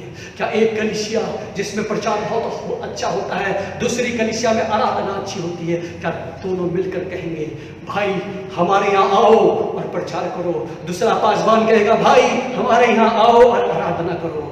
मिल जाएंगे, सामर्थ आ जाएगी, बरनबास बन जाएंगे तो कलीसिया मजबूत हो जाएगी। यही वो अंताकिया की कलीसिया थी जहाँ से पहले मिशनरी भेजे गए थे। ये बरनबास स्वयं उस चर्च का पास्टर नहीं बना। प्रियो, आइए हम वरदानों को इस्तेमाल भी करें, और जो वरदान हमारे बीच में नहीं है, हम प्रभु की कलीसिया में, दूसरे डिनोमिनेशन में, दूसरे चर्चेस में जाकर उन वरदानों को परमेश्वर की महिमा के लिए एक प्लेटफॉर्म में ला करके, परमेश्वर की महिमा के लिए, जहाँ से 3000, जहाँ से 5000 लोग बच जाए, जहाँ से ऐसी आराधना हो जहाँ पे अभिषेक उतरे। प्रभु आप और मुझको इन वरदानों के द्वारा एकत्रित करना चाहता है, अपनी महिमा के लिए, अपनी आशीष से भरपूर करना चाहता है। और ये आदि कलीसिया थी, प्रभु ने आदि कलीसिया को अपने वरदानों से भर दिया, इसलिए ताकि उसके वरदान इस्तेमाल हो, ताकि उसके वरदान से भरे हुए लोग रिकग्नाइज करें और एक दूसरे की सहायता करें, एक दूसरे की मदद करें। ये अपने डिनोमिनेशन को बढ़ाने के लिए नहीं है, ये अपने डिनोमिनेशन को एक्सॉल्ट करने के लिए नहीं है आत्मा दी गई। ये आत्मा इसलिए दी गई है ताकि मैं घटूं, मेरा डिनोमिनेशन घट जाए, मेरा चर्च बैनर घट जाए, लेकिन मेरे प्रभु के नाम की महिमा हो जाए, मेरे प्रभु का राज्य बढ़ जाए। आज हमने टैलेंट को, प्रभु के गिफ्ट को डिनोमिनेशन और अपने छोटे छोटे अम्ब्रेला के नीचे बांध दिया। आज रिलीज करना है, उसको गिफ्ट को रिलीज करना है, गिफ्टेड लोगों को रिलीज करना है प्रभु की सेवा के लिए, ताकि अंताकिया जैसी कलीसिया बन जाए। प्रभु आपको मुझको आशीष दे, ताकि जो उसने गिफ्ट दिया है उसको प्रभु की महिमा के लिए लेके आए, ढूंढे ऐसे लोगों को और आशीष पाए। तीसरी बात हम जाएंगे, तीसरे पॉइंट पे हम जाएंगे, जिसमें हम पाएंगे कि प्रभु ने इतनी अनॉइंटिंग क्यों दी, परमेश्वर ने इतनी अनॉइंटिंग क्यों दी, इसका पर्पस क्या है, ग्रेट पर्पस। पर्पस भी ग्रेट था। और उस ग्रेट पर्पस को देखेंगे कि क्यों परमेश्वर ने अपनी कलीसिया को एनॉइंट किया और ये वरदानों से भर दिया। और उसमें अगर हम देखते हैं उस पर्पस को, अगर हम देखें तो हम मत्ती रचित सुसमाचार उसका 28 और 19 में देखेंगे कि यीशु मसीह ने जब ग्रेट कमीशन दिया था, उस ग्रेट कमीशन देने के बाद चेलों से कहा था कि तुम रुक जाना, क्योंकि जो ग्रेट कमीशन दिया था उसको फुलफिल करने के लिए तुम्हें सामर्थ चाहिए। तो ऑलरेडी वहां पे पर्पस जो है इंडिकेट किया था कि तुम्हें सारे जगत में जाना है, तुम्हें शिष्य बनाना है, तुम्हें प्रचार करना है और जगत के छोर तक जाना है। और इस काम को करने के लिए तुम्हें सामर्थ चाहिए। तो 28 के 19 में पर्पस इंडिकेट हुआ है। प्रेरितों के काम 1 और 8 में हम देखते हैं उस पर्पस को फुलफिल होता हुआ देखने के लिए 1 और 8 में अगर हम देखें तो यहाँ पे फिर से पर्पस जो है डिफाइन हुआ है, क्यों परमेश्वर ने पवित्र आत्मा दिया। 1 और 8 में लिखा है, परंतु जब तुम पवित्र आत्मा पाओगे, जब तुम पे सामर्थ आएगा, तो तुम यरूशलेम में, सारे यहूदिया में, सामरिया में और पृथ्वी के छोर तक मेरे गवाह होंगे। प्रियो, ये ग्लोबल पेंटिकोस्ट था। हम इसको केवल पेंटिकोस्ट बोलते हैं, लेकिन ये ग्लोबल पेंटिकोस्ट था। उसने कहा तुम सामर्थ पाओगे तो एक जगह नहीं, एक राष्ट्र में नहीं, एक छोटे से जगह में नहीं, लेकिन पृथ्वी के छोर तक मेरे गवाह होंगे। परमेश्वर का जो मिशन था, परमेश्वर का जो मैंडेट था, परमेश्वर का जो ग्रेट कमीशन था, वो दुनिया के छोर तक पहुंचना था। इसलिए प्रियो, जो परमेश्वर ने आत्मा दिया वो उसके ग्रेट कमीशन के लिए दिया, वो उसका आत्मा था ताकि उस मिशन को फुलफिल करने के लिए दिया। प्रियो, ये उसका पर्पस था। इस पर्पस को आगे और दूसरे पदों में भी हम देखेंगे। प्रेरितों के काम और उसका 2 अध्याय और 9 पद में हम देखते हैं जो प्रॉमिस दिया था वो कैसे फुलफिल हुआ, उसका पर्पस क्या था। आज बहुत सारे लोग परमेश्वर का जो पेंटिकोस्ट था, जो वरदान थे, उसकी सामर्थ क्यों दी गई है, उसके पर्पस को नहीं जान पाते और इसलिए जो है वो डिविएट हो जाते हैं, इसलिए वो कंफ्यूज हो जाते हैं, इसलिए वो उलझ जाते हैं अन्य भाषा में, इसलिए वो उलझ जाते हैं सिर्फ प्रोफेसी में, इसलिए वो उलझ जाते हैं केवल चंगाई में, सीमित कर देते हैं परमेश्वर की सामर्थ को। लेकिन लिखा है कि जब उन्होंने सामर्थ पाई, जब पवित्र आत्मा उनके ऊपर आया, वो किस कारण से आया, किस पर्पस के लिए आया। लिखा है वहां पे जो पार्थी थे, मेदी थे, एलामी थे, मेसोपोटामिया के थे, यहूदिया के थे, कंपूतिया के थे, पंतुस के थे, आसिया के थे, फ्रूगिया के थे, पंफूलिया के थे, मिस्र के थे, लीबिया के थे, जो कुरैन के आसपास था। इन सब के देश के रहने वाले जो रोमी प्रवासी अर्थात यहूदी और यहूदी मत धारण करने वाले क्रेती और अरबी भी हैं, परंतु वे अपनी अपनी भाषा में परमेश्वर के बड़े बड़े कामों की चर्चा सुनते थे। ये ग्लोबल पेंटिकोस्ट था प्रियो। वो इतनी भाषा के लोग, इतने स्थानों के लोग, इतनी जगह के लोग जो थे उस सामर्थ से परमेश्वर की महिमा को सुन रहे। प्रियो, परमेश्वर ने पवित्र आत्मा इसलिए उड़ेला, परमेश्वर ने जितने भी गिफ्ट दिए हैं वो इसलिए दिए हैं ताकि उसका मिशन फुलफिल हो, ताकि उसका मैंडेट फुलफिल हो, ताकि ग्रेट कमीशन फुलफिल हो। और हम यहाँ पे देखते हैं कि उस मैंडेट को फुलफिल होने के लिए जैसे सामर्थ आई, वैसे ही इतने लोगों में परमेश्वर का वचन फैल गया। और हम देखते हैं फिर जो है पतरस खड़ा हो गया 2 अध्याय के 11 से 40 में, उसने सुसमाचार प्रचार किया। 41वें पद में लिखा है कि 3000 लोगों ने विश्वास किया और बपतिस्मा लिया। प्रियो, ग्रेट कमीशन यही था, ग्रेट कमीशन यही था कि हमें जगत के छोर तक जाना है, हर एक भाषा, हर एक जाति के लोगों में जाना है, परमेश्वर की महिमा करनी है। इसलिए उसने हमें गिफ्ट दिया, इसलिए उसने हमें वरदान दिया। और इसलिए प्रियो, हम पतरस के जीवन में देखते हैं कि उसने प्रचार किया, इवेंजलिज्म किया। और जब इवेंजलिज्म किया, जिन्होंने विश्वास किया, बपतिस्मा लिया। और उस बपतिस्मा लेने के बाद आगे ग्रेट कमीशन फुलफिल नहीं हुआ प्रियो, वो कैरी हुआ, अभी स्टार्ट हुआ फुलफिल होना, लेकिन कंप्लीट नहीं हुआ। आज भारत की बहुत सारी कलीसिया सोचती है ग्रेट कमीशन का मतलब है कि हम प्रचार कर रहे हैं, हम सुसमाचार प्रचार कर रहे हैं तो ग्रेट कमीशन फुलफिल कर रहे हैं। नहीं, उसका स्टार्टिंग पॉइंट है इवेंजलिज्म। परमेश्वर की सामर्थ पा के जो हम इवेंजलिज्म करते हैं वो तो केवल बिगनिंग पॉइंट है, वो पहला बिंदु है, वो स्टार्टिंग पॉइंट है। तो जब पतरस ने प्रचार किया और उन्होंने बपतिस्मा लिया, उसके बाद जो है क्या हुआ, इसके 42 वर्ड्स में 41-42 में हम देखेंगे, इसमें लिखा है, अतः उन्होंने उसका वचन ग्रहण किया, उन्होंने बपतिस्मा लिया और उसी दिन 3000 मनुष्य के लगभग उनमें मिल गए, इवेंजलिज्म हुआ। उसके बाद लिखा है 42वें पद में, और वे प्रेरितों से शिक्षा पाने, संगति रखने, रोटी तोड़ने और प्रार्थना करने में लौलीन रहे। 3000 लोग जैसे कलीसिया में जुड़ गए, 3000 की कलीसिया बन चुकी प्रभु की सामर्थ से। डिसाइपलशिप शुरू किया, क्योंकि प्रभु ने कहा था जाओ प्रचार करो, जो विश्वास करे उनको बपतिस्मा दो, पहला पॉइंट इवेंजलिज्म।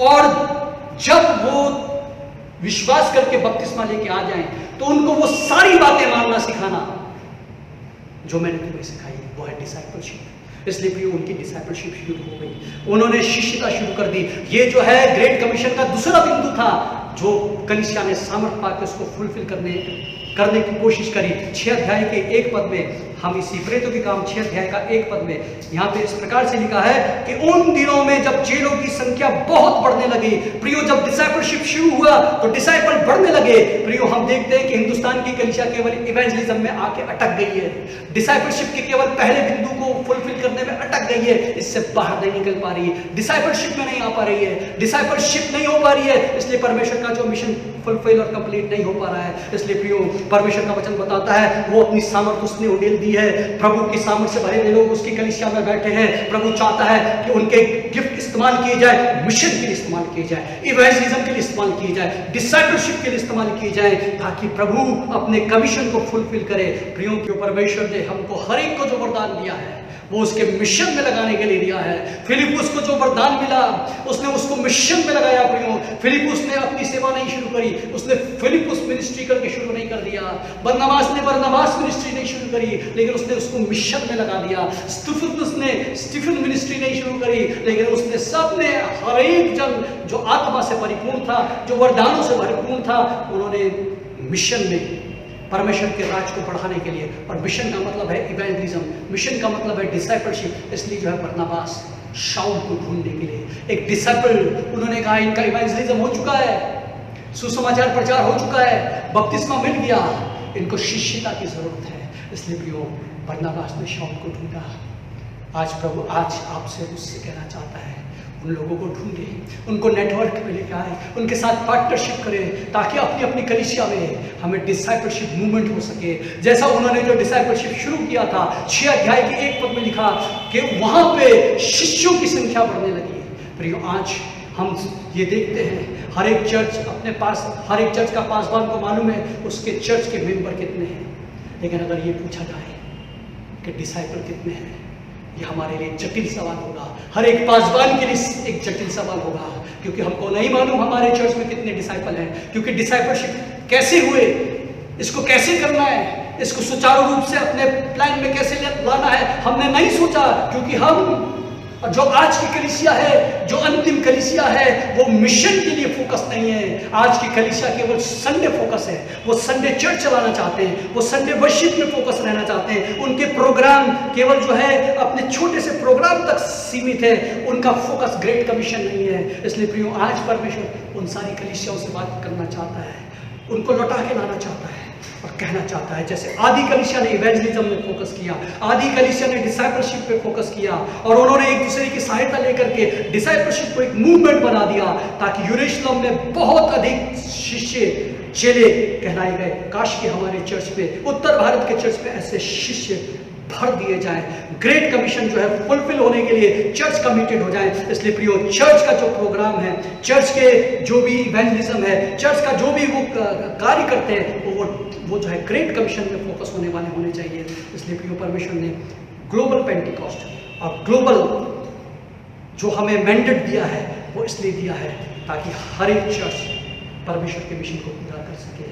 प्रियो ग्रेट कमीशन केवल इन 2 बातों में भी पूरा नहीं हुआ, सिर्फ शिष्य बनाने में भी पूरा नहीं हुआ। उन्होंने इवेंजलिज्म किया, उन्होंने डिसाइपलशिप किया। उसके बाद 13 अध्याय में अगर हम आके देखते हैं तो लिखा है जो अंताकिया की कलीसिया, जिसमें पौलुस ने और बरनबास ने शिष्य तैयार किए थे, वो उपवास और प्रार्थना कर रहे थे, और आत्मा ने उनको बताया कि शाऊल को और बरनबास को मेरे लिए अलग करो, और मैं उनको, उनके ऊपर उन्होंने हाथ रखे और भेज दिया, उनको रिलीज कर दिया। ये फर्स्ट चर्च था जिन्होंने मिशनरी भेजा, सुचारू रूप से मिशनरी भेजा। प्रियो यह अद्भुत बात थी। बरनबास आया, कलीसिया को गाइड किया, कलीसिया को निर्माण किया। पौलुस आया, डिसाइपलशिप रेस करी। ये 2 आधार थे, ये दोनों फाउंडर थे, और इन दोनों को पवित्र आत्मा बोलता है आगे चले जाओ, ग्रेट कमीशन को लेकर मूव करो। बड़ा मुश्किल का सवाल है। जो फाउंडर पास्टर है वो अपने चर्च को छोड़ने के लिए तैयार नहीं। जो फाउंडर लोग हैं वो अपने आप को सोचते हैं कि शायद उनका जीवन, सारा जीवन उसी कलीसिया में कटेगा। लेकिन प्रियो जब आत्मा की अधीनता में चले तो पौलुस और बरनबास को आगे बढ़ने के लिए कहा, क्योंकि उन्होंने अपना काम पूरा किया था। उन्होंने वो पहली कलीसिया थी जिन्होंने मिशनरी को भेजा, और पौलुस और बरनबास जाते हैं उनको रिलीज किया, उनको भेज दिया, और उन्होंने जाके सुसमाचार का प्रचार किया। ग्रेट कमीशन, इवेंजलिज्म, डिसाइपलशिप और सेंडिंग यानी भेजना। जब तक भारत की कलीसिया भेजेगी नहीं, ग्रेट कमीशन फुलफिल नहीं होगा। प्रियो, 2000 वर्ष हो गए, अभी भी भारत की कलीसिया भेजने वाली कलीसिया नहीं है। अभी भी भारत की कलीसिया, उत्तर भारत की कलीसिया इससे भी ज्यादा कमजोर है। क्यों कमजोर है? प्रियो, परमेश्वर यही बताना चाहता है, बाकी दरवाजे बंद हो चुके हैं, बाहर के दरवाजे बंद हो चुके हैं, रास्ते बंद हो चुके हैं। हिंदुस्तान को परमेश्वर तैयार कर रहा है कि हम नेटवर्क के माध्यम से, हम पार्टनरशिप के माध्यम से, हम एक दूसरे के गिफ्ट को आपस में एक दूसरे के लिए उपयोग करें, चर्च के लिए उपयोग करें, परमेश्वर के राज के लिए उपयोग करें, ताकि हम भी सेंडिंग चर्च बन सके। कोरिया की चर्च हमारे हिंदुस्तान के चर्च से बहुत बाद में मसीहत को लाया, लेकिन उसने दुनिया में उसने डिसाइपल्स भेज दिए। हमारा हिंदुस्तान का कलीसिया, नॉर्थ का कलीसिया अभी तक नहीं भेज पाया। लेकिन प्रियो, मैं आपको एक बात बता के मैं उत्साहित करना चाहता हूँ, मैं आपको उत्साहित करना चाहता हूँ प्रियो, क्योंकि जो जोएल की पुस्तक हमने अभी पढ़ी थी, जिसमें लिखा था तुम्हारे बेटे और बेटी भविष्यवाणी करेंगे, लोग दर्शन देखेंगे। प्रियो, अगर उससे पहले के अगर आप पदों को पढ़ेंगे तो उसमें जो है फॉर्मल रेन के बारे में बताया है, उसमें लेटर रेन के बारे में बताया है, प्रारंभिक वर्षा के बारे में बताया है और अंतिम वर्षा के बारे में बताया है। प्रियो, उसके बाद जो है योएल की पुस्तक की ये भविष्यवाणी पूरी हुई कि मैं अपना आत्मा उंडेल लूंगा। प्रियो, अगर इसको मैं इस प्रकार से देखता हूं कि परमेश्वर ने जो पेंटिकोस्ट के दिन थी वो फॉर्मल रेन थी, वो पहली वर्षा थी, ये आत्मा की पहली वर्षा जब इस धरती पे आई, ये धरती हिल गई, कलीसिया रिवाइव हो गई, लोग आत्मा से भर गए। प्रियो, ये तो फॉर्मल रेन थी, लेकिन प्रभु का वचन बताना चाहता है कि जो अंतिम कलीसिया है, जो लेटर रेन है, जो अंतिम वर्षा, वो अभी भी बाकी है। और इसलिए परमेश्वर हिंदुस्तान की कलीसिया को ग्लोबल कलीसिया बनाना चाहता है, हिंदुस्तान की कलीसिया को वो ग्लोबल मिशन के साथ भेजना चाहता है, क्योंकि जो लेटर रेन है, जो अंतिम वर्षा है, वो उससे भी कहीं सामर्थ्य से भरी होगी। प्रियो, क्या उत्तर भारत के लोग और उत्तर भारत के पासवान, उत्तर भारत के लीडर, उत्तर भारत के विश्वासी इस बात के लिए तैयार है, हिंदुस्तान के विश्वासी इस बात के लिए तैयार है कि परमेश्वर हमारे बीच में एक नया काम करने वाला है, कि अब हिंदुस्तान मिशनरी भेजेगा, अब हिंदुस्तान सेवक भेजेगा, अब हिंदुस्तान जो है परमेश्वर के ग्रेट कमीशन को फुलफिल करेगा, क्योंकि उसका आना निकट है। प्रियो, उसका आना निकट है। वो अपने चर्च को तैयार कर रहा है, वो अपने लोगों को तैयार कर रहा है। हमारे लिए ग्लोबल पेंटिकॉस्ट का ये आह्वान है। परमेश्वर आप सबको उसके लिए निमंत्रण देना चाहता है। क्या आप और मैं इकट्ठा होंगे?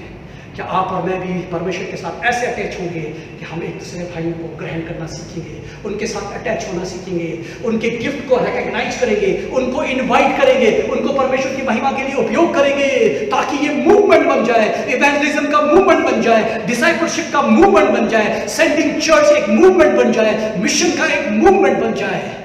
क्योंकि लेटर रेन, अंतिम वर्षा, अंतिम कलीसिया के लिए बहुत बड़ी है। प्रियो, आज परमेश्वर बताना चाहता है, हिंदुस्तान की कलीसिया चाहो और प्रभु के अभिषेक से भर जाओ, एक हो जाओ और प्रभु के मिशन को आगे बढ़ाओ, क्योंकि परमेश्वर ने आपको और मुझको इसलिए सामर्थ्य दी है कि उसका ग्रेट कमीशन फुलफिल करेंगे। क्या अपने सर को झुका के कहेंगे, दीन और नम्र होके कहेंगे, प्रभु मैं अपने आप को खाली करना चाहता हूँ और तेरे कमीशन को फुलफिल करना चाहता हूँ, मैं छोटा होना चाहता हूँ ताकि तू बढ़ जाए, प्रभु मैं घटना चाहता हूँ ताकि तेरा मिशन बढ़ जाए। प्रभु, हम तेरा धन्यवाद देते हैं इस ग्लोबल पेंटिकॉस्ट के लिए। प्रभु, जो तू कर रहा है, तू लॉकडाउन के द्वारा कर रहा है। प्रभु, तूने लॉकडाउन के द्वारा कितने लोगों से नेटवर्क करा दिया, तूने लॉकडाउन के द्वारा प्रभु जी कितने अच्छे प्रचारकों से प्रभु जी संपर्क करा दिया, तूने इस लॉकडाउन के द्वारा कितने अच्छे आराधना करने वाले लोगों से संपर्क करा दिया, ताकि प्रभु हमारे हृदय तेरे आत्मा के द्वारा छुए जाए। प्रभु, हम क्षमा प्रार्थी हैं, तुझसे क्षमा मांगते हैं। प्रभु, हमने मूसा के समान अपनी शक्ति से तेरे मिशन को करने की कोशिश करी, जिसमें हम विफल रहे, हिंदुस्तान की कलीसिया विफल रही। प्रभु, अब दीन और नम्र होकर हम तेरे पास आ जाते हैं, हम सरों को झुका लेते हैं। हम प्रभु जी अपने अहंकार को, हम अपने प्रभु जी अपने आप को, अपने बैनर को, अपने डिनोमिनेशन को, अपनी उन सारी रिजर्वेशंस को अब खाली कर देते हैं प्रभु तेरे चरणों में, ताकि प्रभु तू बढ़ जाए। हम तेरे नजदीक आना चाहते हैं, ताकि हम एक दूसरे के नज़दीक आए, हम एक दूसरे डिनोमिनेशन को, हम एक दूसरे डिनोमिनेशन के लीडर को, उनके गिफ्टिंग को अप्रिशिएट करें, उनको रिकग्नाइज करें, उनको इनवाइट करें, और प्रभु बड़े पैमाने पे प्रभु जी तेरी सामर्थ के काम को देखने पाए। प्रभु हम सबको बड़ी आशीष देना, हिंदुस्तान को जागृत करना, और अपने प्रभु जी उस मूवमेंट में, उस पेंटिकॉस्ट मूवमेंट में हमें लेके चलना, जहाँ पे ग्रेट कमीशन फुलफिलमेंट हो। प्रभु हिंदुस्तान की कलीसिया ग्रेट कमीशन फुलफिल करने वाली कलीसिया बन जाए। धन्यवाद के साथ प्रार्थना यीशु मसीह के नाम से मांगते हैं, आमीन। परमेश्वर का धन्यवाद हो इस सामर्थी वचन के लिए। हम परमेश्वर का धन्यवाद देना चाहते हैं कि परमेश्वर ने अनुग्रह दिया कि हम परमेश्वर के वचन को सुनने पाए। धन्यवाद देना चाहते हैं पास्टर साइमन के लिए कि वो परमेश्वर के सामर्थी वचन को हमारे बीच में लेकर के आए। मेरे प्रियो, अब समय है हम एक विशेष गीत सुन लेंगे अनुपा और अभिषेक के द्वारा, और उसी समय हम अपनी धन्यवाद की भेंटों को, अपने दानों को और दशमांशों को जमा कर लेंगे।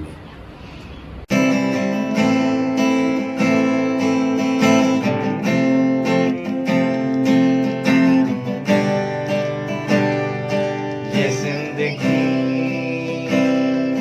तेरी महिमा गाती रहे कब सदा। ये जिंदगी तेरी महिमा गाती रहे कब सदा। जब तक जियूं तेरी महिमा करता रहूं ऐ खुदा। जब तक जियूं तेरी महिमा करता रहूं ऐ खुदा। ये जिंदगी तेरी महिमा गाती रहे अब सदा। जिंदगी तेरी महिमा गाती रहे अब सदा।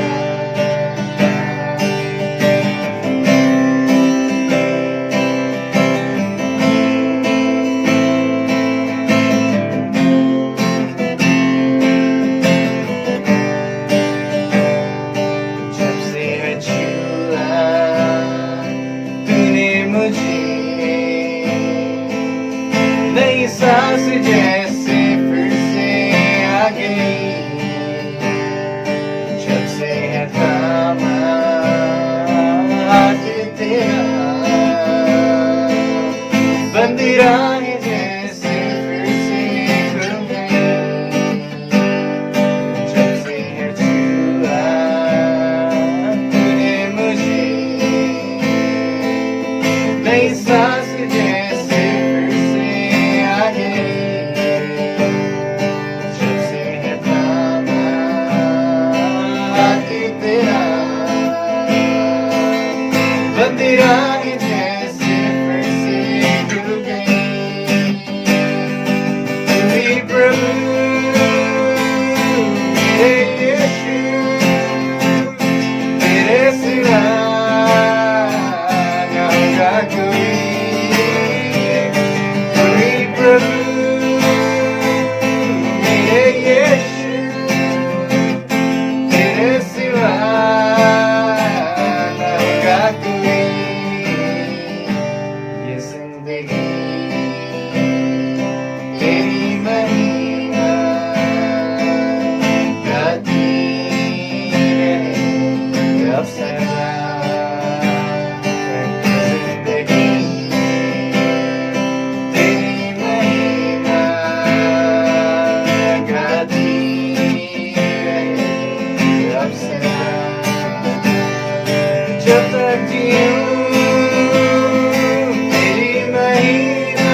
पास तुझको महसूस किया,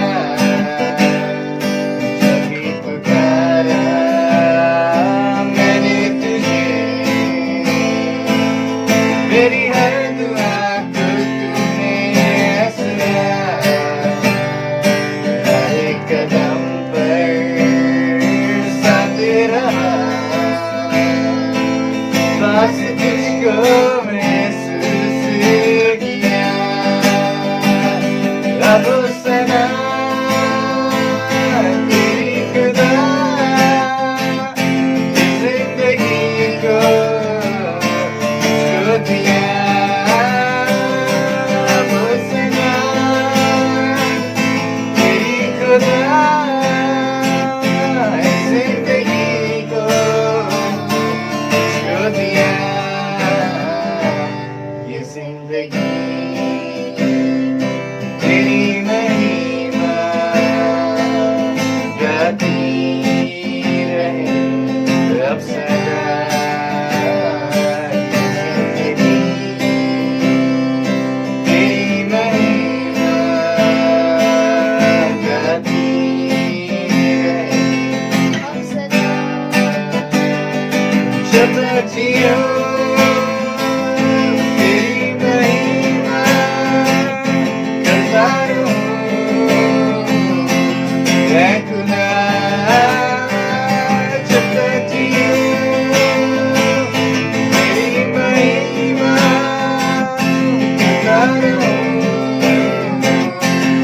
ऐ खुदा। ये जिंदगी तेरी महिमा गाती रहे अब सदा। ये जिंदगी तेरी महिमा गाती रहे अब सदा।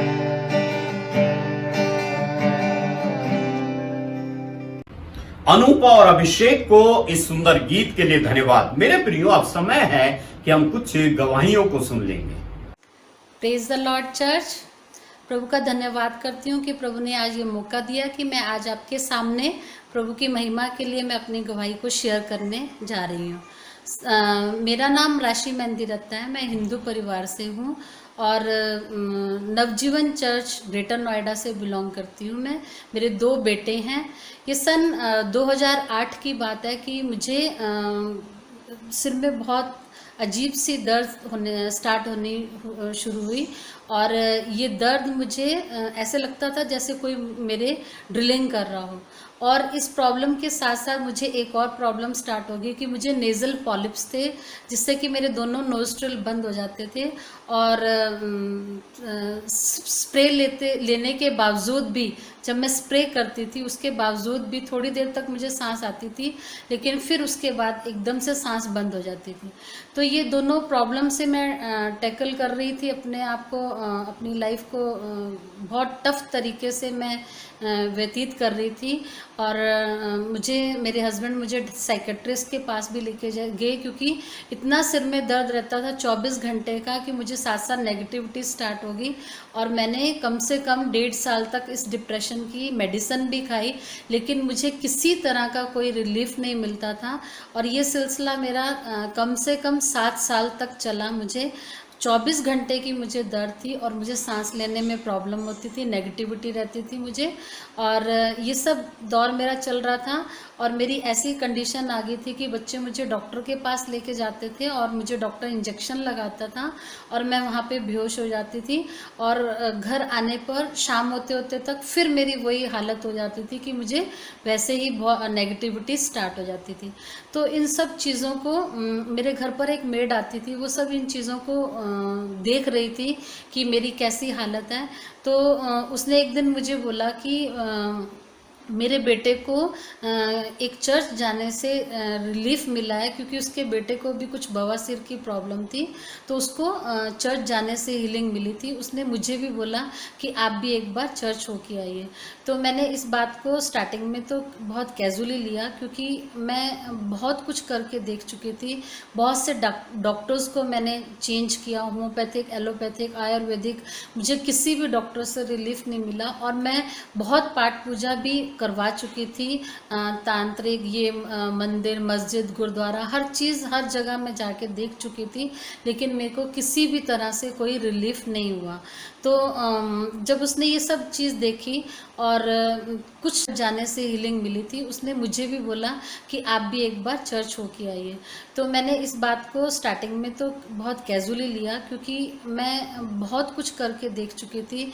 बहुत से डॉक्टर्स को मैंने चेंज किया, होम्योपैथिक, एलोपैथिक, आयुर्वेदिक, मुझे किसी भी डॉक्टर से रिलीफ नहीं मिला। और मैं बहुत पाठ पूजा भी करवा चुकी थी, तांत्रिक, ये मंदिर, मस्जिद, गुरुद्वारा, हर चीज़, हर जगह मैं जाके देख चुकी थी, लेकिन मेरे को किसी भी तरह से कोई रिलीफ नहीं हुआ। तो जब उसने ये सब चीज़ देखी और कुछ टाइम के बाद, उसने 1 महीने बाद उसने लगभग मुझे फिर से बोला कि भाभी ठीक है, आप जो पाठ पूजा करते जा रहे हो वो करते रहो, लेकिन एक बार मेरे कहने से आप एक बार ज़रूर चर्च होके आइए। तो मैंने अपने हस्बैंड से पूछा, उन्होंने बोला ठीक है मैं चलूँगा। हम लोगों ने चर्च जाना स्टार्ट किया और कुछ भी नहीं जानती थी मैं, बाइबल कभी नहीं मैंने पढ़ा था, और मेरे हिसाब से वो एक मुस्लिम्स की बुक थी, लेकिन फिर भी हमें स्टार्टिंग में समझ नहीं आती थी। हम लोगों ने चर्च जाना नहीं छोड़ा, कॉन्टिन्यूटी में हम लोग चर्च जाते रहे। और वहीं से ही एक आंटी के थ्रू मुझे मेरी सोसाइटी में एक फ्रेंड थी, उससे मालूम चला, तो उससे मिलकर मुझे और थोड़ा सा प्रभु के बारे में जानकारी मिली।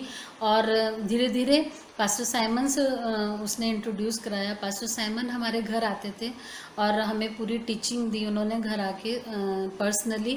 और स्टार्टिंग में बहुत क्वेश्चंस होते थे, लेकिन सच में मैं प्रभु का धन्यवाद करती हूँ कि प्रभु का हम पर इतना अनुग्रह हुआ कि हमारा सारा परिवार अब प्रभु में है और प्रभु के वचनों को सुनते हैं हम लोग बच्चों के साथ, और हम लोग चर्च जाते हैं। और ये आज का दिन है कि मेरी हर एक मेडिसिन जो मैं लेती थी और जो मुझे 7 साल की तक ये जो प्रॉब्लम चली, धीरे धीरे कर मेरी सारी मेडिसिन्स मेरी ख़त्म हो गई हैं। और इस बात के लिए मैं सारी आदर महिमा अपने प्रभु यीशु मसीह को देती हूँ। सच में हमारा प्रभु मार्ग, सत्य और जीवन है, वो हमें ना कभी छोड़ता है ना हमें त्यागता है। प्रभु का धन्यवाद करती हूँ।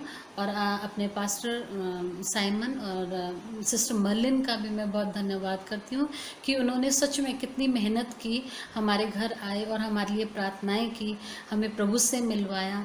सारी आदर महिमा मैं अपने प्रभु को देती हूँ। Praise the Lord. Thank you.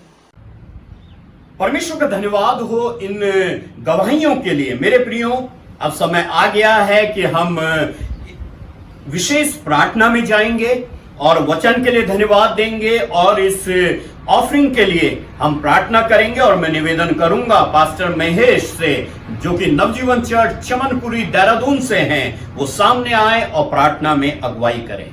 आप सबको जय मसीह की। और ये समय है हम सब लोग प्रार्थना में चले। जो हमने दान दिया है, दशवांश दिया है, उसके लिए हम सब मिलकर प्रार्थना करें। आइए अपनी प्रार्थना करें। आकाश और पृथ्वी के परमेश्वर प्रभु यीशु के नाम से पिता, हम आपको धन्यवाद देते हैं। आपने हम सबों की सहायता करी कि हम अपने घर में बैठकर आपके नाम की महिमा कर सकें, आपके नाम की बड़ाई कर सकें। और जो कुछ प्रभु आपने हमें दिया प्रभु, अपनी घटती और बढ़ती में से प्रभु हम सब ने जो दान दिया है प्रभु, उसके लिए प्रभु हम आपके नाम की महिमा चाहते हैं। हमें आपने इस योग्य बनाया प्रभु। हम प्रार्थना करते हैं उन तमाम लोगों के लिए जो लोग नहीं दे पा रहे प्रभु, आप उनकी भी सहायता करें, उन पर भी अनुभव ले प्रभु, वो भी अपनी कमाई का दशवांश और दान दे सके प्रभु जी। और जितना उन्होंने दिया है प्रभु, उन सबों पर तेरी आशीष ठहरे प्रभु। जिन्होंने दान दिया है, अपना दसवांश दिया है प्रभु, उन सब के जीवन में तेरी आशीष बनी रहे और बढ़ती चली जाए प्रभु। मेरी प्रार्थना है परमेश्वर, मैं आपका सेवक बनाते प्रभु, हम प्रार्थना करते हैं तमाम भाई बहनों पर तेरा अनुग्रह ठहरे। विनती करते प्रभु इस दान के द्वारा प्रभु जो धनराशि आई है वो प्रभु आपके राज्य के लिए इस्तेमाल होने पाए प्रभु, और आपके दास दासियों के लिए, आपके सेवकों के लिए प्रभु, उनकी जरूरतों को प्रभु के लिए इस्तेमाल हो सके परमेश्वर। प्रभु हम तेरे नाम को ऊंचा उठाते, तेरा आदर चाहते, तू बड़े हम घटे। प्यारे पिता प्रभु यीशु मसीह के नाम से मांगते हैं, आमीन। पास्टर महेश को इस प्रार्थना के लिए धन्यवाद। मेरे प्रियो, अब हम विश्वास वचन को दोहराएंगे और विश्वास वचन के दोहराने में अनुपा एंजल हमारी सहायता करेंगी। को जय मसीह की। हम प्रेरितों के विश्वास के लिए अपने स्थानों में खड़े हों। तो आइए हम अपने स्थानों में खड़े होकर अपना दाहिना हाथ उठाएं और मेरे पीछे प्रेरितों के विश्वास को पढ़ें। मैं विश्वास करता हूँ सर्वशक्तिमान पिता परमेश्वर पर, जिसने आकाश और पृथ्वी की रचना की, और उसके इकलौते पुत्र हमारे प्रभु यीशु मसीह पर, कि वे पवित्र आत्मा की सामर्थ से देहधारी होकर कुंवारी मरियम से उत्पन्न हुआ, पेंतुस पिलातुस के राज्य में दुख उठाया, क्रूस पर चढ़ाया गया, मारा गया और गाड़ा गया, अधोलोक में गया, तीसरे दिन मृतकों में से जी उठा, स्वर्ग पर चढ़ गया, और पिता परमेश्वर के दाहिने हाथ बैठा है, जहाँ से वह जीवितों और मृतकों का न्याय करने को आएगा। मैं विश्वास करता हूँ पवित्र आत्मा पर, विश्वासियों की मंडली पर, संतों की संगति पर, पापों की क्षमा, देह के जी उठने और अनंत जीवन पर। आमीन। अनुपा एंजल को विश्वास वचन को दोहराने के लिए धन्यवाद। मेरे प्रियो, अब समय है कि हम प्रभु की प्रार्थना में जाएंगे और आशीष वचन से यहां से विदा होंगे। मैं निवेदन करूंगा देहरादून से पास्टर प्रेम कुमार से कि वो प्रभु की प्रार्थना और आशीष वचन में हमारी अगुवाई करें। आप सबको जय मसीह की। आइए हम सब लोग मिलकर के जो प्रार्थना परमेश्वर ने, प्रभु यीशु मसीह ने अपने चेलों को सिखाई, हम सब मिलकर के उस प्रार्थना को करेंगे। आप सब मेरे साथ उस प्रार्थना को दोहरा सकते हैं, आप सब भी उसमें शामिल हो सकते हैं। आइए हम प्रार्थना करें। आए हमारे बाप, तू जो आसमान में है, तेरा नाम पाक माना जाए, तेरी बादशाहत आए, तेरी मर्जी जैसे आसमान में पूरी होती है वैसे इस पृथ्वी पर भी पूरी हो। हमारी रोज की रोटी आज हमें बख्श दे। जिस तरह हम अपने कसूरवारों को माफ करते हैं, तो भी हमारे कसूरों को माफ कर। हमें आजमाइश में ना पड़ने दे, बल्कि बुराई से बचा, क्योंकि बादशाहत, कुदरत और जलाल हमेशा तेरी है। आमीन। अब हमारे प्रभु यीशु मसीह का अनुग्रह, पिता परमेश्वर का प्रेम, पवित्र आत्मा की संगति सहभागिता, हम सब जितने इसमें शामिल हैं और हम सब जितने नवजीवन चर्च के सदस्य हैं और सभी विश्वासियों के साथ हमेशा हमेशा तक होती रहे। आमीन। आप सबको जय मसीह की। प्रभु आप सबको बहुत आशीष दे और सुरक्षित रखे। पास्टर प्रेम को प्रभु की प्रार्थना और आशीष वचन में अगुवाई करने के लिए धन्यवाद। मेरे प्रियो, अब हम आराधना के अंतिम क्षणों में हैं और इससे पहले हम यहां से विदा हों, मेरे पास कुछ जरूरी सूचनाएं हैं, अनाउंसमेंट हैं। सो मेहरबानी से आप ध्यान से सुने, जो कि इस प्रकार से हैं। चर्च का समय सुबह 10:30 बजे है। आराधना लिंक आपको आराधना के समय से पहले भेज दिया जाएगा।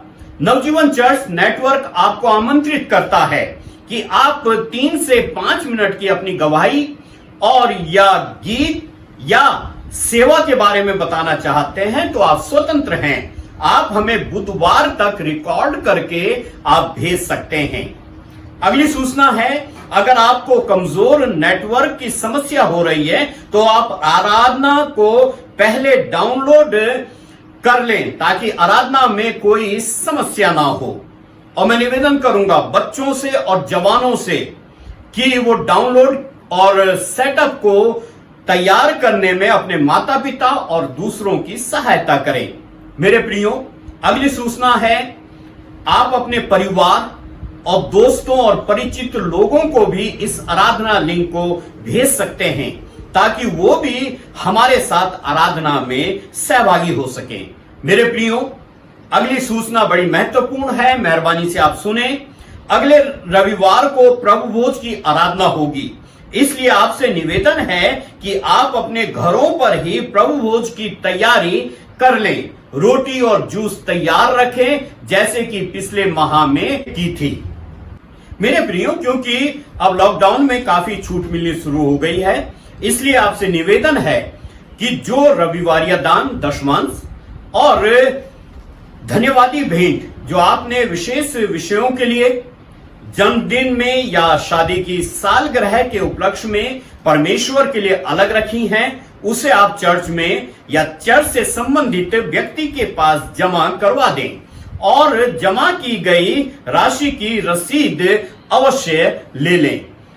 धन्यवाद। प्रभु आपको बहुत आशीष दे। हम फिर मिलेंगे, तब तक आपको जय मसीह की।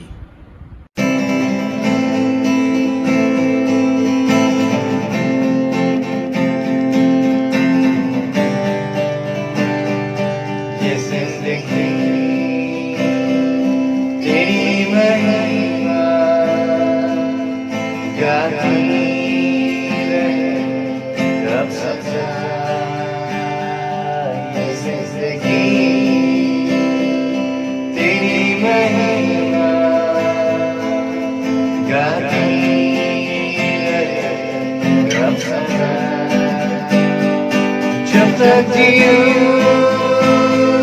तेरी महिमा करता रहूं,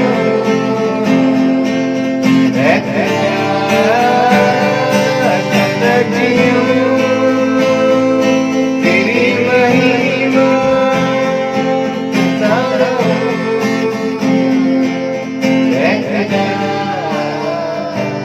ये जिंदगी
जब तक जियूं